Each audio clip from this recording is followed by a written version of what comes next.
दुनिया भर में स्काई चैनल 767 अं पॉलिटिक्स पंजाब देख रहे हैं। साडे प्यारे दर्शकों, आप जी अज के जवाब मंगदा पंजाब च जी आयां नूं जी। मैं तुहाडा अपना दुपिंदरजीत सिंह फतेह प्रवान करनी। वाहिगुरू जी का खालसा, वाहिगुरू जी की फतेह। जवाब मंगदा पंजाब प्रोग्राम लैके फिर हाज़र हाँ जी। तुहानूं पता ही है 2 घंटिਆਂ ਦੇ ਵਿੱਚ ਆਪਾਂ दुनिया तो आउंदियां खबरां ਦੀ विचार चर्चा तुहाडे नाल करांगे। सो दुनिया ਦੇ ਵਿੱਚ ਕੀ हो रहा, साडे बारे दुनिया की कहंदी आ, की लिखदी आ, सरकारां की कहंदियां ते किवें सिੱਖਾਂ ਨੂੰ देखदियां, किवें सिੱਖਾਂ ਦੀ आज़ादी ਨੂੰ ਜਾਂ ਪੰਜਾਬ ਦੀਆਂ ਸਮੱਸਿਆਵਾਂ ਨੂੰ देखदियां। सो ਇਹਦੇ ਤੇ ਆਪਾਂ ਇਹਨਾਂ 2 ਘੰਟਿਆਂ ਦੇ ਵਿੱਚ ਗੱਲਬਾਤ ਕਰਾਂਗੇ। ਬਾਕੀ ਪੋਲਿਟਿਕਸ ਪੰਜਾਬ ਤੁਹਾਡਾ ਆਪਣਾ ਚੈਨਲ ਹੈ, ਤੁਹਾਡਾ ਆਪਣਾ ਮੀਡੀਆ, ਤੁਹਾਨੂੰ ਸਾਰਿਆਂ ਨੂੰ ਪਤਾ ਹੈ ਕਿੱਥੇ ਕਿੱਥੇ ਦੇਖਿਆ ਜਾਂਦਾ। ਸੋ ਬਾਕੀਆਂ ਨੂੰ ਵੀ ਦੱਸੋ, रोज़ यही बेनती तुहानूं करी दी है। बाकियां नूं जाणू करवाओ, कोशिश करो अपने डायरैक्ट डेबिट वध तो वध सैट करो। जिन्ने भी प्रोग्राम होंदे उन्होंने सपोर्ट जरूर करो। सवेर तो लैके तकरीबन शाम तक 4-5 प्रोग्राम जिहड़े वो लाइव होंदे आ। सो उन्हां प्रोग्रामां नूं अगे जरूर साझा करया करो ताकि आपां अपनी गलबात जिहड़ी है हर एक व्यक्ति तक पहुँचा सकीए। गलबात पहुँचाउण दा मतलब ये है कोई आपां बिजनेस नहीं करना। गलबात तो भाव है कि पंजाब के बारे बाकियां नूं भी पता लगना चाहिए कि पंजाब कित्थे खड़ा। बाकी पॉलिटिक्स पंजाब तुहाडा मीडिया है, इनू तुसीं सपोर्ट करना। कोशिश करो वध तो वध अपने डायरैक्ट डेबिट जरूर सैट करवाओ तो प्रोग्रामां नूं भी सपोर्ट करिया करो, साझा भी करिया करो। सो इदां ही पॉलिटिक्स पंजाब तकरीबन सारी सोशल मीडिया के उत्ते अवेलेबल है। तुसीं भी आपो अपने सोशल मीडिया के प्रोग्रामां नूं साझा करिया करो। नाल यूके ते यूरोप वालियां नूं पता उन्हां दा मेन स्ट्रीम TV चैनल भी है। तो तकरीबन कैनेडा, अमेरिका, आस्ट्रेलिया, न्यूजीलैंड इत्थे इन्हां मुल्कां दे विच IP बॉक्स ते भी देखा जाता। सो तुसीं भी आपो अपने सर्विस प्रोवाइडर नूं जरूर आखो जे किते नहीं चलदा तो पॉलिटिक्स पंजाब क्यों अवेलेबल नहीं, तो जे नहीं तो सानू भी तुसीं कॉन्टैक्ट कर सकते हैं। जां कईयां थावां दे उत्ते हैगा भी आ, सानू नंबर दा नहीं पता हुंदा, तो तुसीं वो जिहड़ा नंबर है अपने सर्विस प्रोवाइडर तो पुछ सकते हो। सो बहुत धन्यवाद, तुसीं बड़ा प्यार दिंदे हो। कईयां दियां ईवन प्रोग्राम तो बाद विच भी कालां आउंदियां और कई उहदे विच हल्लाशेरी भी दिंदे आ, हौसला भी दिंदे आ कि चंगा प्रोग्राम है, चंगी गलबात है। सो तुसीं जारी रखो। सो बहुत मेहरबानी सारिਆਂ ਦੀ। सो अज भी बहुत कुछ साडे बाबत अखबारां दे विच छपिया। दुनिया दीयां अखबारां हर रोज़ साडे बारे कुछ ना कुछ छापदियां। सो जे असीं पंजाब दे धरती दे उत्ते झाती मारीए तां उत्थे भी खबरां बहुत तरह दियां होंदियां, लेकिन उदां दियां नहीं जिद्दां दियां बाहर बैठा सिख सुननियां चाहुंदा। जिन्ने भी तकरीबन बाहर बैठे सिख ने, मजोरिटी उन्हां दे विचों लोग आ जिहड़े किसी कारण करके उस धरती नूं छड्ड के इन्हां मुल्कां दे विच आके वसे आ। किसी दे कोल उन्हां दी फाइनैंशियल सिचुएशन है क्योंकि उत्थे शायद साडे गुजारे नहीं सी हो सकदे। जमीनां भी साडे कोल इन्नियां नहीं कि उहदे नूं आधार बना के 5 भरा जिहड़े आ उस जमीन के उत्ते जिहड़ी खेतीबाड़ी करके अपना गुजारा कर सकन। तो जे नौकरियां की गल करिए तो नौकरियां तो अनएम्पलॉयमेंट उत्थे इन्नी क्या, मैनूं नहीं लगता कि ये बारे सानू इत्थे कुछ एक्सप्लेन करने की भी जरूरत है। तुहानूं सारिਆਂ ਨੂੰ पता नौकरियां उत्थे किन्नियां क्या ते किन्नियां कुं मिलदियां आ, ये सानू सारिਆਂ ਨੂੰ पता। बहुत कुछ तो रिजर्वेशन ने भी मारिया होया तो बहुत कुछ इहो जिहा आ ਜਿਹੜਾ ਅਸੀਂ ਮੈਨੂੰ ਲੱਗਦਾ ਵੀ ਕਈ ਵਾਰ ਪਹਿਲਾਂ ਵੀ ਜ਼ਿਕਰ ਕਰ ਚੁੱਕੇ ਹਾਂ। ਤੇ ਬਹੁਤ ਸਾਰਾ ਮੀਡੀਆ ਜਿਹੜਾ ਆ ਉੱਥੇ ਦੇ ਹਾਲਾਤ ਹਰ ਰੋਜ਼ ਬਿਆਨ ਕਰਦਾ। ਤੇ ਜਿਹੜਾ ਪ੍ਰਾਈਵੇਟ ਸੈਕਟਰ ਆ ਉਹਦੇ ਵਿੱਚ ਤਕਰੀਬਨ ਮੈਜੋਰਿਟੀ ਪ੍ਰਵਾਸੀ ਲੋਕ ਆ। ਸੋ ਜਿਹੜੇ ਉੱਥੇ ਕੰਮ ਕਰਦੇ ਆ, ਪੰਜਾਬ ਦੇ ਲੋਕਾਂ ਨੂੰ ਇਹ ਵੀ ਕਹਿ ਦਿੱਤਾ ਜਾਂਦਾ, ਇੱਕ ਕਿਸਮ ਦਾ ਇੱਕ ਇਲਜ਼ਾਮ ਕਹਿ ਲਓ ਜਾਂ ਇਹਦੇ ਵਿੱਚ ਕਿੰਨੀ ਰਿਐਲਿਟੀ ਆ ਇਹ ਤਾਂ ਕਹਿਣੀ ਬੜੀ ਮੁਸ਼ਕਲ ਆ ਵੀ ਪੰਜਾਬ ਦੇ ਲੋਕ ਉਸ ਤਰੀਕੇ ਦੇ ਨਾਲ ਕੰਮ ਕਰ ਨਹੀਂ ਕਰਦੇ ਜਿਵੇਂ ਪ੍ਰਵਾਸੀ ਲੋਕ ਕਰਦੇ ਆ। ਸੋ ਮੇਰਾ ਕਹਿਣ ਤੋਂ ਭਾਵ ਆ ਵੀ इन्हां मुल्कां दे विच जे इन्नी वध गिणती दे विच पंजाबी आण के वसे हुए आ, एक कारण उहदा ये भी है, फाइनैंशियल सिचुएशन भी है उन्हां दी भी उत्थे रह के गुजारा नहीं सी हो सकदा। ते बहुत सारा वर्ग इहो जिहा जिहड़ा तकरीबन 80वें तो बाद विच जिहड़ा है इन्हां मुल्कां दे विच आके वसिया। ਉਹਦੇ ਕਾਰਨ ਕੀ ਹੈ ਕਿ ਸਿੱਖਾਂ ਦੀ ਪੰਜਾਬ ਦੇ ਵਿੱਚ ਜਿੰਨੇ ਵੱਡੇ ਲੈਵਲ ਦੇ ਉੱਤੇ ਪ੍ਰੋਸੀਕਿਊਸ਼ਨ ਹੋਈ ਆ ਉਹ ਇੱਕ ਉਹਦਾ ਵੱਡਾ ਕਾਰਨ ਆ। ਬਹੁਤ ਸਾਰੇ ਸਿੱਖ ਇਹਨਾਂ ਮੁਲਕਾਂ ਦੇ ਵਿੱਚ ਆਣ ਕੇ ਪੋਲੀਟੀਕਲ ਸਟੇ ਲਿਆ। ਉਹਨਾਂ ਨੇ ਇਹ ਗੱਲ ਇਹਨਾਂ ਸਰਕਾਰਾਂ ਦੇ ਅੱਗੇ ਰੱਖੀ ਕਿ ਸਾਡੀ ਜਾਨ ਮਾਲ ਨੂੰ ਉਸ ਧਰਤੀ ਦੇ ਉੱਤੇ ਖਤਰਾ, ਤੇ ਇਹਨਾਂ ਸਰਕਾਰਾਂ ਨੇ ਉਹਨੂੰ ਐਕਨੋਲੇਜ ਕੀਤਾ ਤੇ ਇਹਨਾਂ ਮੁਲਕਾਂ ਦੇ ਵਿੱਚ ਉਹਨਾਂ ਨੇ ਰਹਿਣ ਦਾ ਉਹਨਾਂ ਨੂੰ ਸਟੇ ਦਿੱਤਾ ਤੇ ਉਸ ਤੋਂ ਬਾਅਦ ਨੈਸ਼ਨੈਲਿਟੀਜ਼ ਜਿਹੜੀਆਂ ਉਹ ਮਿਲੀਆਂ। ਸੋ ਬਾਹਰ ਬੈਠੇ ਜਿੰਨੇ ਵੀ ਸਿੱਖ ਆ ਉਹ ਪੰਜਾਬ ਨੂੰ ਜੇ ਇਸ ਤਰੀਕੇ ਦਾ ਦੇਖਣਾ ਚਾਹੁੰਦੇ ਆ, ਪੰਜਾਬ ਅਸਲ ਦੇ ਵਿੱਚ ਉੱਦਾਂ ਦਾ ਹੈ ਨਹੀਂ ਤੇ ਨਾ ਹੀ ਪੰਜਾਬ ਦੇ ਵਿੱਚ ਆਉਣ ਵਾਲੇ ਸਮੇਂ ਦੇ ਵਿੱਚ ਕੋਈ ਉੱਦਾਂ ਦੇ ਅਸਾਰ ਦਿਸਦੇ ਆ। ਹਾਂ ਇਹ ਜ਼ਰੂਰ ਆ ਬਈ ਇੱਥੇ ਜਿੰਨੀਆਂ ਵੀ ਅਲਹਿਦਗੀ ਦੇ ਵਾਲੀਆਂ ਧਿਰਾਂ ਆ ਉਹ ਇਸ ਗੱਲ ਨੂੰ ਲੈ ਕੇ ਜਿਹੜਾ ਆ ਉਹ ਜੱਦੋਜਹਿਦ ਵਿੱਚ ਨੇ ਕਿ ਪੰਜਾਬ ਇੰਡੀਪੈਂਡੈਂਟ ਹੋਣਾ ਚਾਹੀਦਾ, ਆਪਣੀ ਇਕੋਨਮੀ ਆਪ ਰਨ ਕਰਨ ਵਾਲਾ ਹੋਣਾ ਚਾਹੀਦਾ ਤਾਂ ਕਿ ਪੰਜਾਬ ਦਾ ਆਉਣ ਵਾਲੇ ਸਮੇਂ ਦੇ ਵਿੱਚ ਕੁਝ ਬਣ ਸਕੇ। ਲੇਕਿਨ ਜੇ ਉੱਥੇ ਦੀ ਸਰਕਾਰ ਵੱਲ, ਉੱਥੋਂ ਦੇ ਨਿਊਜ਼ ਚੈਨਲਾਂ ਵੱਲ, ਉੱਥੋਂ ਦੀਆਂ ਤਕਰੀਬਨ ਜਿੰਨੀਆਂ ਵੀ ਏਜੰਸੀਆਂ ਕੰਮ ਕਰਦੀਆਂ ਉਹ ਇਸ ਤਰੀਕੇ ਦੀਆਂ ਖਬਰਾਂ ਪਬਲਿਸ਼ ਕਰਦੀਆਂ, ਇੱਦਾਂ ਲੱਗਦਾ ਕਿ ਪੰਜਾਬ ਦਾ ਆਉਣ ਵਾਲੇ ਸਮੇਂ ਦੇ ਵਿੱਚ ਕੁਝ ਵੀ ਨਹੀਂ ਹੋ ਸਕਦਾ। ਲੇਕਿਨ ਹਾਂ, ਬਾਹਰ ਵਸਦਾ ਜਿੰਨਾ ਵੀ ਸਿੱਖ ਆ ਇੱਥੇ ਬੈਠਾ, ਉਹਨਾਂ ਨੂੰ ਪਤਾ ਆ ਕਿ ਬਾਹਰ ਦੀਆਂ ਅਖਬਾਰਾਂ ਤੇ ਬਾਹਰ ਦੀਆਂ ਸਰਕਾਰਾਂ ਦੇ ਅੱਜ ਸੰਬੰਧ ਕਿਹੋ ਜਿਹਾ ਆ। ਆਉਣ ਵਾਲੇ ਸਮੇਂ ਦੇ ਵਿੱਚ ਦੁਨੀਆ ਜਿਹੜੀ ਹੈ ਇੱਕ ਤੀਸਰੀ ਸੰਸਾਰ ਜੰਗ ਵੱਲ ਜਾਂ ਇੱਕ ਆਉਣ ਵਾਲੇ ਸਮੇਂ ਦਾ ਜਿਹੜਾ ਵਰਲਡ ਆਰਡਰ ਆ ਉਹਦੇ ਵੱਲ ਵੱਧ ਰਹੀ ਆ। ਉਹਦੇ ਵਿੱਚ ਉਹ ਕੀ ਨਿਕਲ ਕੇ ਆਉਣਾ ਤੇ ਸਾਨੂੰ ਵੀ ਸਮੇਂ ਦੇ ਹੁਣ ਹਾਣੀ ਹੋਣਾ ਪੈਣਾ। ਕਹਿੰਦੇ ਆ ਵੀ ਜਸਟਿਸ ਦੀ ਗੱਲ ਚੱਲਦੀ ਆ ਕੈਨੇਡਾ ਦੇ ਵਿੱਚ। ਹਰਦੀਪ ਸਿੰਘ ਨਿੱਜਰ ਹੁਣਾਂ ਨੂੰ ਜੇ ਦੇਖੀ ਉਹਨਾਂ ਦੀ ਸ਼ਹਾਦਤ ਨੂੰ, ਤੇ ਕੈਨੇਡਾ ਦੀ ਸਰਕਾਰ ਨੇ ਕਿਹਾ ਕਿ ਕੁਛ ਇੱਕ ਇੱਦਾਂ ਦੀ ਇਨਫੋਰਮੇਸ਼ਨ ਵੀ ਹੈ ਜਿਹੜੀ ਅਸੀਂ ਚਾਹੁੰਦੇ ਹਾਂ ਵੀ ਕੋਰਟ ਦੇ ਵਿੱਚ ਪੇਸ਼ ਨਾ ਕੀਤੀ ਜਾਵੇ, ਜਿਹਦੇ ਨਾਲ ਹੋ ਸਕਦਾ ਕਿ ਸਾਡੇ ਜਿਹੜੇ ਇੰਟਰਨੈਸ਼ਨਲ ਸੰਬੰਧ ਨੇ ਇੰਡੀਆ ਦੇ ਨਾਲ ਜਾਂ ਸਾਡੀ ਨੈਸ਼ਨਲ ਸਿਕਿਉਰਿਟੀ ਹੈ ਉਹਦੇ ਵਿੱਚ ਉਹ ਅੜਿੱਕਾ ਬਣ ਸਕਦੇ ਆ। ਤੇ ਸਿੱਖ ਨੂੰ ਇੱਕ ਕਿਸਮ ਦਾ ਦਗਾ ਸਮਝਦੇ ਕਿ ਸਿੱਖਾਂ ਦੇ ਨਾਲ ਧੋਖੇਬਾਜ਼ੀ ਕਰਨ ਦੀ ਕੋਸ਼ਿਸ਼ ਹੋ ਰਹੀ ਹੈ, ਬਿਲਕੁਲ ਉਸੇ ਤਰੀਕੇ ਨਾਲ ਜਿਵੇਂ ਏਅਰ ਇੰਡੀਆ ਕਾਂਡ ਦੇ ਵਿੱਚ ਹੋਈ ਹੈ, ਜਿੱਥੇ ਇੰਡੀਆ ਦੀ ਉਹਨਾਂ ਦੇ ਏਜੰਟਸ ਦੀ ਭੂਮਿਕਾ ਸੀ ਉਹਨੂੰ ਹਾਈਡ ਕੀਤਾ ਗਿਆ। ਦੁਬਾਰਾ ਫੇਰ ਕਾਰਨੀ ਦੀ ਸਰਕਾਰ ਜਿਹੜੀ ਹੈ ਉਹ ਜਿਹੜੇ ਇੰਡੀਅਨ ਏਜੰਟਸ ਦੀ ਭੂਮਿਕਾ ਜਿਹੜੀ ਉਹਨਾਂ ਦੀਆਂ ਏਜੰਸੀਆਂ ਕਹਿੰਦੀਆਂ ਜਾਂ ਫਾਰਮਰ ਪ੍ਰਧਾਨ ਮੰਤਰੀ ਜਸਟਿਨ ਟਰੂਡੋ ਕਹਿ ਕੇ ਗਏ ਆ, ਉਹਨੂੰ ਲੁਕਾਉਣ ਦੀ ਕੋਸ਼ਿਸ਼ ਕੀਤੀ ਜਾ ਰਹੀ ਹੈ। ਸਿੱਖਾਂ ਨੂੰ ਦੁਬਾਰਾ ਧੋਖਾ ਦੇਣ ਦੀ ਕੋਸ਼ਿਸ਼ ਕੀਤੀ ਜਾ ਰਹੀ ਹੈ। ਸੋ ਇਸੇ ਲਈ ਕੱਲ੍ਹ ਨੂੰ ਇੱਕ ਓਟਵਾ ਪਾਰਲੀਮੈਂਟ ਦੇ ਬਾਹਰ ਜਿਹੜਾ ਆ ਸਿੱਖਾਂ ਨੇ ਇੱਕ ਜਸਟਿਸ ਪ੍ਰੋਟੈਸਟ ਵੀ ਰੱਖਿਆ ਆ ਵੀ ਉਹਦੀ ਅਕਾਊਂਟੇਬਿਲਿਟੀ ਇਸ ਚੀਜ਼ ਦੀ ਹੋਣੀ ਬਹੁਤ ਜ਼ਰੂਰੀ ਹੈ। ਤੇ ਕਈ ਵਾਰ ਮੈਨੂੰ ਲੱਗਦਾ ਹੁੰਦਾ ਵੀ ਜਦੋਂ ਅਸੀਂ ਇਤਿਹਾਸ ਨੂੰ ਵੀ ਦੇਖਦੇ ਹਾਂ ਤੇ ਜਸਟਿਸ ਕਿਸੇ ਵੀ ਸਰਕਾਰ ਨੇ ਅਸਲ ਦੇ ਵਿੱਚ ਸਿੱਖਾਂ ਨੂੰ ਦਿੱਤਾ ਹੀ ਨਹੀਂ। ਸਰਕਾਰੀ ਖਾਲਸਾ ਤੋਂ ਬਾਅਦ ਜਿੰਨੀਆਂ ਵੀ ਸਰਕਾਰਾਂ ਆਈਆਂ ਉਹਨਾਂ ਨੇ ਕਦੇ ਵੀ ਸਿੱਖਾਂ ਨੂੰ ਜਸਟਿਸ ਦਿੱਤਾ। ਸੋ ਈਵਨ ਹੁਣ ਦੀ ਵੀ ਆ ਦੇਖੀ ਹੈ 1984 ਦੇ ਵਿੱਚ, ਹਾਲਾਂਕਿ ਨਿਰਦੋਸ਼ ਲੋਕਾਂ ਨੂੰ ਦਿੱਲੀ ਦੀਆਂ ਸੜਕਾਂ ਤੇ ਭਾਰਤ ਦੇ ਹੋਰਾਂ ਸ਼ਹਿਰਾਂ ਦੇ ਵਿੱਚ ਸ਼ਰੇਆਮ ਮਾਰਿਆ ਗਿਆ, ਪੂਰੀ ਦੁਨੀਆ ਨੇ ਦੇਖਿਆ, ਉਹਦਾ ਵੀ ਕੋਈ ਜਸਟਿਸ ਨਹੀਂ। ਜੇ ਪੰਜਾਬ ਦੀ ਧਰਤੀ ਤੇ ਦੇਖੀਏ ਤਾਂ ਬਹੁਤ ਸਾਰੇ ਨੌਜਵਾਨ ਜਿਹੜੇ ਉਹਨਾਂ ਨੇ ਇਹ ਕਹਿ ਕੇ ਖਪਾ ਦਿੱਤੇ ਕਿ ਜਿਹੜੇ ਨੌਜਵਾਨ ਨੇ ਅੱਤਵਾਦੀ ਆ, ਹਾਲਾਂਕਿ ਉਹਨਾਂ ਦੇ ਵਿੱਚ ਕਈ ਨੌਜਵਾਨ ਇੱਦਾਂ ਦੇ ਆ ਜਿਨ੍ਹਾਂ ਦੇ ਝੂਠੇ ਪੁਲਿਸ ਮੁਕਾਬਲੇ ਬਣਾਏ ਗਏ। ਸੋ ਜਸਟਿਸ ਕਦੇ ਵੀ ਨਹੀਂ ਮਿਲਿਆ। ਸੋ ਜੇ ਬਾਹਰ ਦੀ ਮੁਲਕਾਂ ਦੀ ਗੱਲ ਕਰੀਏ ਤਾਂ ਜੇ ਹਰਦੀਪ ਸਿੰਘ ਨਿੱਜਰ ਹੁਣਾਂ ਦੀ ਸ਼ਹਾਦਤ ਹੁੰਦੀ ਆ ਤੇ ਉਹਦੇ ਤੇ ਵੀ ਅੱਜ ਕਾਰਨੀ ਸਰਕਾਰ ਕਹਿ ਰਹੀ ਆ ਬਈ ਜਸਟਿਸ ਜਿਹੜਾ ਆ ਉਹ ਸ਼ਾਇਦ ਜੋ ਸਿੱਖ ਸਮਝਦੇ ਆ ਵੀ ਜਸਟਿਸ ਜਿਹੜਾ ਆ ਇੱਥੇ ਵੀ ਸਾਨੂੰ ਲੱਗਦਾ ਵੀ ਡਿਲੀਵਰ ਨਹੀਂ ਹੋਊਗਾ। ਹਾਂ, ਉਹਨਾਂ ਜਿਹੜੇ ਫੜੇ ਨੇ ਉਹਨਾਂ ਦੇ ਕਾਤਲ, ਉਹਨਾਂ ਨੂੰ ਸਜ਼ਾਵਾਂ ਹੋ ਜਾਣਗੀਆਂ, ਲੇਕਿਨ ਜਿਨ੍ਹਾਂ ਨੇ ਆਰਡਰ ਕੀਤਾ ਕਤਲ ਉਹਨਾਂ ਨੂੰ ਤਾਂ ਕੋਈ ਵੀ ਅਕਾਊਂਟੇਬਿਲਿਟੀ ਲੱਗਦਾ ਵੀ ਉਹਨਾਂ ਦੀ ਹੋਣੀ ਬੜੀ ਮੁਸ਼ਕਿਲ ਆ ਜਿਸ ਹਿਸਾਬ ਦੇ ਨਾਲ ਖਬਰਾਂ ਆ ਰਹੀਆਂ। ਔਰ ਇਹਦੇ ਵਿੱਚੋਂ ਇੱਕ ਚੀਜ਼ ਨਿਕਲ ਕੇ ਜ਼ਰੂਰ ਸਾਹਮਣੇ ਆਉਂਦੀ ਆ ਵੀ ਜਸਟਿਸ ਜਿਹੜਾ ਆ ਅਸਲ ਦੇ ਵਿੱਚ ਜਸਟਿਸ ਪਾਵਰ ਦੇ ਨਾਲ ਹੀ ਡਿਲੀਵਰ ਕੀਤਾ ਜਾਂਦਾ। ਤੇ ਜੇ ਅਸੀਂ ਜਸਟਿਸ ਦੀ ਗੱਲ ਕਰੀਏ ਤਾਂ ਬਾਬਾ ਬੰਦਾ ਸਿੰਘ ਬਹਾਦਰ ਨੇ ਹੀ ਜਸਟਿਸ ਕੀਤਾ ਸੀ ਜਦੋਂ ਛੋਟੇ ਸਾਹਿਬਜ਼ਾਦਿਆਂ ਨੂੰ ਜਿਨ੍ਹਾਂ ਨੇ ਸ਼ਹੀਦ ਕੀਤਾ। ਕਿਵੇਂ ਜਿਹੜਾ ਬਾਬਾ ਬੰਦਾ ਸਿੰਘ ਬਹਾਦਰ ਨੇ ਫਿਰ ਸਰਹੰਦ ਦੇ ਨਾਲ ਇੱਟ ਖੜਕਾਈ। ਰਾਜਨੀਤਿਕ ਤਾਕਤ ਤੋਂ ਬਗੈਰ ਤਾਂ ਜਸਟਿਸ ਵੀ ਕੁਛ ਨਹੀਂ ਮਾਇਨੇ ਰਖਾਉਂਦਾ। ਸੋ ਰਾਜਨੀਤਿਕ ਤਾਕਤ ਸਾਡੇ ਕੋਲ ਹੈ ਨਹੀਂ, ਸਟੇਟ ਸਾਡੇ ਕੋਲ ਹੈ ਨਹੀਂ।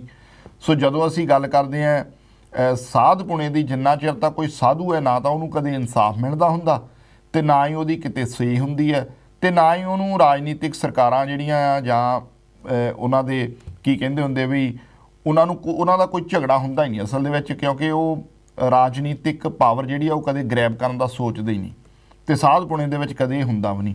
ਸ਼ਾਇਦ ਇਸੇ ਲਈ ਗੁਰੂ ਨੇ ਸਾਨੂੰ ਮੀਰੀ ਤੇ ਪੀਰੀ ਦਾ ਸਿਧਾਂਤ ਦੋਵੇਂ ਦਿੱਤੇ ਆ ਤੇ ਬੈਲੈਂਸ ਹੋਣਾ ਬੜਾ ਜ਼ਰੂਰੀ ਹੈ। ਜੇ ਅੱਜ ਮੀਰੀ ਵਾਲੇ ਕੋਲ ਪੀਰੀ ਨਹੀਂ ਤਾਂ ਵੀ ਉਹ ਇਨਜਸਟਿਸ ਹੈ ਇੱਕ ਕਿਸਮ ਦਾ, ਤਾਂ ਵੀ ਉਹ ਬੈਲੈਂਸ ਨਹੀਂ। ਤੇ ਜੇ ਪੀਰੀ ਵਾਲੇ ਦੇ ਕੋਲ ਮੀਰੀ ਆ ਤੇ ਤਾਂ ਹੀ ਜਿਹੜਾ ਉਹ ਜਸਟਿਸ ਹੋ ਸਕਦਾ, ਅਦਰਵਾਈਜ਼ ਦੋਵੇਂ ਜਿਹੜੇ ਆ ਇਹ ਬੈਲੈਂਸ ਹੋਣੇ ਬੜੇ ਜ਼ਰੂਰੀ ਆ। ਸਿੱਖਾਂ ਦੇ ਕੋਲ ਅੱਜ ਰਾਜਨੀਤਿਕ ਤਾਕਤ ਨਹੀਂ ਤਾਂ ਕੋਈ ਵੀ ਜਸਟਿਸ ਦੇਣ ਨੂੰ ਤਿਆਰ ਵੀ ਨਹੀਂ। ਜੇਕਰ ਸਟੇਟ ਮਗਰ ਹੁੰਦੀ ਤਾਂ ਕਦੇ ਪਹਿਲੀ ਗੱਲ ਤਾਂ ਇੱਦਾਂ ਕਦੇ ਹੋਣਾ ਨਹੀਂ ਸੀ ਤੇ ਜੇ ਇੱਦਾਂ ਹੁੰਦਾ ਤੇ ਉਹਦੀ ਅਕਾਊਂਟੇਬਿਲਿਟੀ ਵੀ ਹੋਣੀ ਸੀ। ਸੋ ਤਾਂ ਹੀ ਕਹਿੰਦੇ ਕਿ ਰਾਜਨੀਤਿਕ ਤਾਕਤ ਹੋਣੀ ਬੜੀ ਜ਼ਰੂਰੀ ਆ। ਜੇ ਤੁਸੀਂ ਆਪਣੀ ਕੌਮ ਨੂੰ ਚਾਹੁੰਦੇ ਆ ਕਿ ਦੁਨੀਆ ਦੇ ਹਰ ਕੋਨੇ ਦੇ ਵਿੱਚ ਸੇਫ ਹੋਵੇ ਤਾਂ ਉਹਦੇ ਪਿੱਛੇ ਉਹਦੀ ਸਰਕਾਰ, ਉਹਦੇ ਪਿੱਛੇ ਉਹਦੀ ਸਟੇਟ ਦਾ ਹੋਣਾ ਬਹੁਤ ਜ਼ਰੂਰੀ ਹੈ। ਈਵਨ ਇਹ ਤਾਂ ਹੋਰ ਵੀ ਪੱਕਿਆਂ ਕਰ ਜਾਂਦੀ ਸਿੱਖਾਂ ਦੇ ਦਿਲਾਂ ਦੇ ਵਿੱਚ ਜਿਹੜੀ ਖਾਲਿਸਤਾਨ ਦੀ ਗੱਲ ਆ ਉਹਨੂੰ ਹੋਰ ਪੱਕਿਆਂ ਕਰ ਦਿੰਦੀ ਜੇਕਰ ਤੁਹਾਡੇ ਕੋਲ ਤੁਹਾਡਾ ਦੇਸ਼ ਨਾ ਹੋਇਆ ਤੇ ਇਹ ਹਾਲਾਤ ਦੁਨੀਆ ਦੇ ਵਿੱਚ ਪੈਦਾ ਹੋ ਜਾਣਗੇ ਕਿ ਸਾਨੂੰ ਕੋਈ ਵੀ ਜਿਹੜੀ ਸਰਕਾਰ ਆ ਉਹ ਜਸਟਿਸ ਨਹੀਂ ਦਊਗੀ। ਸੋ ਹਾਲਾਤ ਕਿੱਦਾਂ ਦੇ ਆ ਉਹ ਸਾਡੇ ਸਾਹਮਣੇ ਆ। ਸੋ ਅੱਜ ਮੈਂ ਸਮਾਂ ਜ਼ਿਆਦਾ ਨਹੀਂ ਲੈਣਾ ਕਿਉਂਕਿ ਆਪਣੇ ਨਾਲ ਅੱਜ ਪ੍ਰੋਗਰਾਮ ਦੇ ਵਿੱਚ ਖਾਸ ਤੌਰ ਦੇ ਉੱਤੇ ਇੱਕ ਖਾਸ ਸ਼ਖਸੀਅਤ ਡੈਨ ਸਟੈਂਟਨ ਜਿਹੜੇ ਕਿ ਸੀਸਸ ਦੇ ਐਗਜ਼ੈਕਟਿਵ ਵੀ ਰਹੇ ਆ ਔਰ ਹੁਣ ਨੈਸ਼ਨਲ ਸਿਕਿਉਰਿਟੀ ਪ੍ਰੋਗਰਾਮ ਦੇ ਡਾਇਰੈਕਟਰ ਵੀ ਆ। ਸੋ ਅੱਜ ਆਪਾਂ ਉਹਨਾਂ ਦੀ ਇੰਟਰਵਿਊ ਐਸੀ ਪ੍ਰੋਗਰਾਮ ਦੇ ਵਿੱਚ ਵੀ ਦੇਖਾਂਗੇ, ਉਹਨਾਂ ਨਾਲ ਗੱਲਬਾਤ ਐਸੇ ਹੀ ਮਸਲੇ ਦੇ ਉੱਤੇ ਵੀ ਆਪਾਂ ਕਰਾਂਗੇ ਕਿ ਕੀ ਕਾਰਨ ਆ ਕਿ ਕੈਨੇਡਾ ਦੀ ਸਰਕਾਰ ਜਿਹੜੀ ਹੈ ਉਹ ਇੱਦਾਂ ਦੀ ਇਨਫੋਰਮੇਸ਼ਨ ਜਿਹੜੀ ਆ ਉਹਨੂੰ ਕਿਉਂ ਵਿਦਹੈਲਡ ਕਰਨਾ ਚਾਹੁੰਦੀ ਆ, ਕਿਉਂ ਕੋਰਟ ਦੇ ਸਾਹਮਣੇ ਜਿਹੜਾ ਆ ਕੁਛ ਚੀਜ਼ਾਂ ਨੂੰ ਪੇਸ਼ ਨਹੀਂ ਕਰਨਾ ਚਾਹੁੰਦੀ। ਤੇ ਦੂਜੇ ਬੰਨੇ ਕੱਲ੍ਹ ਨੂੰ ਰੈਲੀ ਵੀ ਆ ਔਰ ਮੇਰਾ ਖਿਆਲ ਕੈਨੇਡਾ ਤੋਂ ਕਾਫੀ ਲੋਕ ਜਿਹੜੇ ਆ ਓਟਵਾ ਵੀ ਪਹੁੰਚ ਰਹੇ ਆ ਤੇ ਆਪਣੇ ਨਾਲ ਅੱਜ ਖਾਸ ਤੌਰ ਦੇ ਉੱਤੇ ਭੁਪਿੰਦਰ ਵੀਰ ਹੁਣੀ ਵੀ ਆਏ ਆ। ਸੋ ਆਪਾਂ ਉਹਨਾਂ ਨਾਲ ਵੀ ਗੱਲਬਾਤ ਕਰਨੀ ਹੈ। ਦੁਨੀਆ ਕਿੱਥੇ ਖੜੀ ਹੈ ਇਹ ਸਾਨੂੰ ਪਤਾ ਹੋਣਾ ਬਹੁਤ ਜ਼ਰੂਰੀ ਹੈ, ਅਦਰਵਾਈਜ਼ ਆਪਾਂ ਖੂਹ ਦੇ ਡੱਡੂ ਬਣ ਕੇ ਰਹਿ ਜਾਵਾਂਗੇ। ਪੰਜਾਬ ਦੀ ਰਾਜਨੀਤੀ ਕਿਹੋ ਜਿਹੀ ਅੱਜ ਤੁਸੀਂ ਦੇਖ ਹੀ ਲਿਆ ਹੋਣਾ, ਸੁਖਪਾਲ ਖਹਿਰਾ ਉਹਨਾਂ ਦਾ ਗੇਟ ਢਾਹ ਦਿੱਤਾ ਤੇ ਭਗਵੰਤ ਮਾਨ ਨੇ ਆਪਣੀ ਗਲੀ ਜਿਹੜੀ ਆ ਉਹ ਪੂਰੀ ਸਤੌਜ ਵਾਲੀ ਪੱਕੀ ਕਰਾਈ ਹੋਈ ਆ, ਕਹਿੰਦੇ ਨਜਾਇਜ਼ ਕਬਜ਼ਾ ਆ। ਤੇ ਬਿਕਰਮਜੀਤ ਸਿੰਘ ਮਜੀਠੀਆ ਉਹ ਜਦੋਂ ਦਾ ਬਾਹਰ ਆਇਆ ਉਹ ਮੁੱਛਾਂ ਨੂੰ ਤਾ ਦਿੱਤਾ ਹੈ ਉਹਨੇ, ਉਹ ਕਹਿੰਦਾ ਮੈਂ ਮੁੱਖ ਮੰਤਰੀ ਨੂੰ ਦੇਖਣਾ, ਮੁੱਖ ਮੰਤਰੀ ਕਹਿੰਦਾ ਮੈਂ ਇਹਨੂੰ ਦੇਖਣਾ। ਮੇਰਾ ਖਿਆਲ ਸੋਸ਼ਲ ਮੀਡੀਆ 'ਤੇ ਹੋਰ ਵੀ ਖਬਰਾਂ ਚੱਲ ਰਹੀਆਂ ਸੀ, ਉਹ ਮੁੱਖ ਮੰਤਰੀ ਪੰਜਾਬ ਦਾ ਕਿਸੇ ਇਕੱਠ ਦੇ ਵਿੱਚ ਗਿਆ ਤੇ ਉੱਥੇ ਉਹ ਗੱਲਬਾਤ ਚੱਲੀ, ਉਹ ਕਹਿੰਦੇ ਵੀ ਇਹ ਸਾਡਾ ਪ੍ਰਾਹੁਣਾ ਆ, ਤੁਸੀਂ ਇਹਦਾ ਖਿਆਲ ਰੱਖਣਾ। ਸੋ ਇਹੋ ਜਿਹੀਆਂ ਖਬਰਾਂ ਆਉਂਦੀਆਂ ਪੰਜਾਬ ਤੋਂ। ਹੁਣ ਇਹਦੇ ਵਿੱਚ ਤੁਸੀਂ ਆਪ ਦੇਖ ਲਓ, ਇਹਨਾਂ ਲੋਕਾਂ ਨੇ ਜਿਨ੍ਹਾਂ ਦੇ ਹੱਥ ਪੰਜਾਬ ਦੇ ਲੋਕਾਂ ਨੇ ਵਾਗਡੋਰ ਦਿੱਤੀ ਆ ਉਹ ਕਿੰਨਾ ਕੁ ਆਪਣੀ ਧਰਤੀ ਬਾਰੇ ਸੋਚਦੇ ਆ, ਕਿੰਨੀਆਂ ਕੁ ਪਾਲਿਸੀਜ਼ ਬਣਾਉਂਦੇ ਆ, ਕੀ ਪੰਜਾਬ ਦਾ ਇਹ ਸਵਾਰਨਗੇ। ਖੈਰ ਸੋ ਜੀ ਆਇਆਂ ਨੂੰ ਜੈਗ ਸਿੰਘ ਵੀਰ ਭੁਪਿੰਦਰ ਸਿੰਘ ਦੋਨਾਂ ਵੀਰਾਂ ਨੂੰ। ਲਓ ਜੀ ਭੁਪਿੰਦਰ ਸਿੰਘ ਹੁਣੀ ਹਜੇ ਆਪਣੇ ਨਾਲ ਆਏ ਨਹੀਂ। ਸੋ ਜੈਗ ਸਿੰਘ ਜੀ ਜੀ ਆਇਆਂ ਨੂੰ। ਵਾਹਿਗੁਰੂ ਜੀ ਕਾ ਖਾਲਸਾ ਵਾਹਿਗੁਰੂ ਜੀ ਕੀ ਫਤਿਹ। ਜੀ ਦਪਿੰਦਰ ਭਾਜੀ ਤੁਹਾਨੂੰ ਵੀ ਤੇ ਪੋਲਿਟਿਕਸ ਪੰਜਾਬ ਦੇਖਣ ਵਾਲੇ ਸਾਰਿਆਂ ਭੈਣਾਂ ਭਰਾਵਾਂ ਨੂੰ ਵਾਹਿਗੁਰੂ ਜੀ ਕਾ ਖਾਲਸਾ ਵਾਹਿਗੁਰੂ ਜੀ ਕੀ ਫਤਿਹ ਜੀ। ਸੋ ਜਿਹੜੀ ਤੁਸੀਂ ਗੱਲਬਾਤ ਕੀਤੀ ਆ ਵੀ ਦੁਨੀਆ ਦੇ ਵਿੱਚ ਜਿਹੜਾ ਇਨਸਾਫ ਆ, ਜਦੋਂ ਤੁਹਾਡੇ ਕੋਲ ਰਾਜਨੀਤਿਕ ਤਾਕਤ ਹੁੰਦੀ ਆ ਤੇ ਫਿਰ ਜਿਹੜੀ ਆਜ਼ਾਦੀ ਆ ਉਹੀ ਜਿਹੜਾ ਇਨਸਾਫ ਹੁੰਦਾ ਆ। ਸੋ ਇਨਸਾਫ ਦੀ ਗੱਲਬਾਤ ਕੀਤੀ ਆ। ਸੋ ਉਹਦੇ ਨਾਲ ਨਾਲ ਜਿਹੜੇ ਕਰੰਟ ਮੁੱਦੇ ਇਸ ਵੇਲੇ ਚੱਲਦੇ ਪਏ ਨੇ ਉਹਨਾਂ ਦੇ ਉੱਤੇ ਵੀ ਗੱਲਬਾਤ ਕੀਤੀ ਆ। ਆਪਣੇ ਸੁਣਨ ਵਾਲਿਆਂ ਤੱਕ ਮੈਂ ਮੈਸੇਜ ਆਪਣਾ ਕਰਨਾ ਚਾਹੁੰਦਾ ਵੀ ਸਾਡੇ ਨਾਲ ਇਸ ਪ੍ਰੋਗਰਾਮ ਦੇ ਵਿੱਚ ਤਕਰੀਬਨ 1 ਘੰਟੇ ਬਾਅਦ ਜਿਹੜੀ ਆ ਡੈਨ ਸਟੈਟਨ ਫਾਰਮਰ ਡਾਇਰੈਕਟਰ ਸੀਸਸ, ਜਿਹੜੀ ਸੀਸਸ ਇੰਟੈਲੀਜੈਂਸ ਕੈਨੇਡਾ ਦੀ ਏਜੰਸੀ ਆ ਜਿਹਦਾ ਮੈਂਡੇਟ ਆ ਵੀ ਉਹਨਾਂ ਨੇ ਸੇਫਗਾਰਡ ਕਰਨਾ ਆ ਕੈਨੇਡੀਅਨ ਨਾਗਰਿਕਾਂ ਨੂੰ, ਕੈਨੇਡੀਅਨ ਲੋਕਾਂ ਨੂੰ, ਕੈਨੇਡੀਅਨ ਇੰਸਟੀਟਿਊਸ਼ਨਸ ਨੂੰ, ਵੀ ਉਹਦੇ 'ਚ ਕਿਸੇ ਤਰ੍ਹਾਂ ਦੇ ਵੀ ਭੁੱਖ ਨੰਗ ਤੋਂ ਆਈ ਹੋਈ ਗੱਲਬਾਤ ਕੋਈ ਇੰਟਰਫੇਰੈਂਸ ਨਾ ਹੋਵੇ ਤੇ ਕੋਈ ਵੀ ਜਿਹੜੀ ਛੇੜਖਾਨੀ ਐਜ਼ ਕੈਨੇਡੀਅਨ ਸਿਸਟਮ ਦੇ ਵਿੱਚ ਨਾ ਹੋਵੇ। ਉਹਦਾ ਜਿਹੜੀ ਜ਼ਿੰਮੇਵਾਰੀ ਆ ਉਹ ਕੈਨੇਡਾ ਦੀ ਇੰਟੈਲੀਜੈਂਸ ਸੀਸਸ ਦੀ ਆ। ਉਹਦੇ ਸਾਬਕਾ ਜਿਹੜੇ ਸੀਸਸ ਦੇ ਰਹਿ ਚੁੱਕੇ ਅਧਿਕਾਰੀ ਨੇ ਡੈਨ ਸਟੈਟਨ, ਉਹਨਾਂ ਦੇ ਨਾਲ ਸਾਡੀ ਗੱਲਬਾਤ ਜਿਹੜੀ ਆ ਇਸ ਪ੍ਰੋਗਰਾਮ ਦੇ ਦੂਸਰੇ ਹਾਫ ਦੇ ਵਿੱਚ ਹੋਵੇਗੀ। ਸੋ ਜਿਹੜੇ ਮੇਰੇ ਵੀਰ ਭੈਣ ਭਾਈ ਸਾਨੂੰ ਇਸ ਵੇਲੇ ਘਰਾਂ 'ਚ ਬੈਠੇ ਦੇਖ ਰਹੇ ਨੇ ਜਾਂ ਸਾਡੇ ਭੈਣ ਭਾਈ ਜਿਹੜੇ ਸਾਨੂੰ ਇਸ ਵੇਲੇ ਜਿਹੜਾ IPTV ਬਾਕਸ ਦੇ ਉੱਤੇ ਦੇਖ ਰਹੇ ਨੇ ਜਾਂ ਕਿਤੇ ਵੀ ਬੈਠੇ ਦੇਖ ਰਹੇ ਨੇ, ਉਹਨਾਂ ਨੂੰ ਬੇਨਤੀ ਕਰਾਂਗੇ ਵੀ ਜ਼ਰੂਰ ਬਾਕੀ ਵੀਰਾਂ ਭੈਣਾਂ ਭਰਾਵਾਂ ਨੂੰ ਇਸ ਚੀਜ਼ ਬਾਰੇ ਦੱਸੋ ਵੀ ਸੈਕੰਡ ਹਾਫ ਦੇ ਵਿੱਚ ਡੈਨ ਸਟੈਟਨ ਇੰਟੈਲੀਜੈਂਸ ਸੀਸਸ ਦੇ ਜਿਹੜੇ ਨੇ ਉਹ ਗੱਲਬਾਤ ਕਰਨਗੇ। ਮੁੱਦਾ ਹੋਊਗਾ ਜਿਹੜੀ ਕੈਨੇਡਾ ਦੀ ਕਾਰਨੀ ਗਵਰਨਮੈਂਟ ਦੀ ਜਿਹੜੀ ਕਰੰਟ ਸਟੈਂਡਿੰਗ ਆ ਉਹਦੇ ਦੇ ਉੱਤੇ ਗੱਲਬਾਤ ਜਿਹੜੀ ਆ ਹੋਊਗੀ। ਸੋ ਬਿਲਕੁਲ ਠੀਕ ਹੈ ਜੀ। ਕੌਮਾਂ ਦੁਨੀਆ ਦੇ ਵਿੱਚ ਕੌਮਾਂ ਆਪਣੀ ਜਦੋਜਹਿਦ ਕਰਦੀਆਂ ਨੇ, ਆਪਣੇ ਰਾਜ ਨੂੰ ਪ੍ਰਾਪਤ ਕਰਨ ਦੇ ਲਈ ਉਹ ਵੱਖਰੇ ਵੱਖਰੇ ਤਰੀਕਿਆਂ ਦਾ ਇਸਤੇਮਾਲ ਕਰਦੀਆਂ ਨੇ। ਉਹਦੇ ਦੇ ਵਿੱਚ ਜਿਹੜੀ ਕਾਮਯਾਬੀ ਕਦੋਂ ਕਿਵੇਂ ਹਾਸਲ ਹੁੰਦੀ ਆ ਉਹ ਕਿਸੇ ਵੀ ਤਰ੍ਹਾਂ ਦੀ ਗੱਲਬਾਤ ਜਿਹੜੀ ਆ ਉਹਦੇ ਕਿਸੇ ਚੀਜ਼ ਦਾ ਦਾਅਵਾ ਨਹੀਂ ਕੀਤਾ ਜਾ ਸਕਦਾ ਹੁੰਦਾ। ਮੈਂ ਹਮੇਸ਼ਾ ਹੀ ਗੱਲ ਕਹਿਣਾ ਹੁੰਦਾ, ਕਈ ਵਾਰੀ ਲੋਕ ਕਹਿੰਦੇ ਨੇ ਕੀ ਰੈਫਰੈਂਡਮ ਨਾਲ ਆਜ਼ਾਦੀ ਆ ਜਾਏਗੀ, ਤੇ ਮੈਂ ਪੈਰਲਲ ਕਹਿਣਾ ਹੁੰਦਾ ਵੀ ਜੰਮੂ ਕਸ਼ਮੀਰ ਪਿਛਲੇ ਲਗਭਗ ਲੰਮੇ ਸਮੇਂ ਤੋਂ ਪੰਜਾਬ ਤੋਂ ਪਹਿਲਾਂ ਤੋਂ ਬੰਦੂਕ ਦੇ ਨਾਲ ਲੜ ਰਿਹਾ। ਕਿ ਉਹਨਾਂ ਨੇ ਬੰਦੂਕ ਦੇ ਨਾਲ ਆਜ਼ਾਦੀ ਲੈ ਲਈ, ਕਿ ਕਸ਼ਮੀਰ ਨੇ ਬੰਦੂਕ ਦੇ ਨਾਲ ਆਜ਼ਾਦੀ ਲੈ ਲਈ। ਆਜ਼ਾਦੀ ਕਿੱਦਾਂ ਮਿਲਣੀ ਆ? ਬੰਦੂਕ ਦੀ ਗੋਲੀ ਨਾਲ ਆਉਂਦੀ ਆ। ਆਪਾਂ ਵਾਇਲੈਂਸ ਨੂੰ ਪ੍ਰਵੋਕ ਨਹੀਂ ਕਰਦੇ। ਰੈਫਰੈਂਡਮ ਦੀ ਵੋਟ ਨਾਲ ਆਣੀ ਆ, ਕਿੱਦਾਂ ਆਣੀ ਆ? ਉਹ ਇੱਕ ਗੱਲ ਤੁਸੀਂ ਕਾਨਸੈਪਟ ਨੂੰ ਸਮਝਣ ਦੀ ਗੱਲ ਆ ਵੀ ਜਿਹੜੀਆਂ ਕੌਮਾਂ ਲਗਾਤਾਰਤਾ ਦੇ ਨਾਲ ਸੌਵਨਰ ਹੋ ਕੇ ਵਿਚਰਦੀਆਂ ਨੇ, ਜਿਹੜੀ ਆਜ਼ਾਦੀ ਦੇ ਉੱਤੇ ਰਹਿੰਦੀਆਂ ਨੇ, ਗੱਲਬਾਤ ਕਰਦੀਆਂ ਰਹਿੰਦੀਆਂ ਨੇ ਆਪਣੀ ਗੱਲ ਦੇ, ਉਹ ਇੱਕ ਨਾ ਇੱਕ ਦਿਨ ਆਪਣੀ ਮੰਜ਼ਿਲ ਤੇ ਅੱਪੜ ਜਾਂਦੀਆਂ ਹੁੰਦੀਆਂ ਨੇ।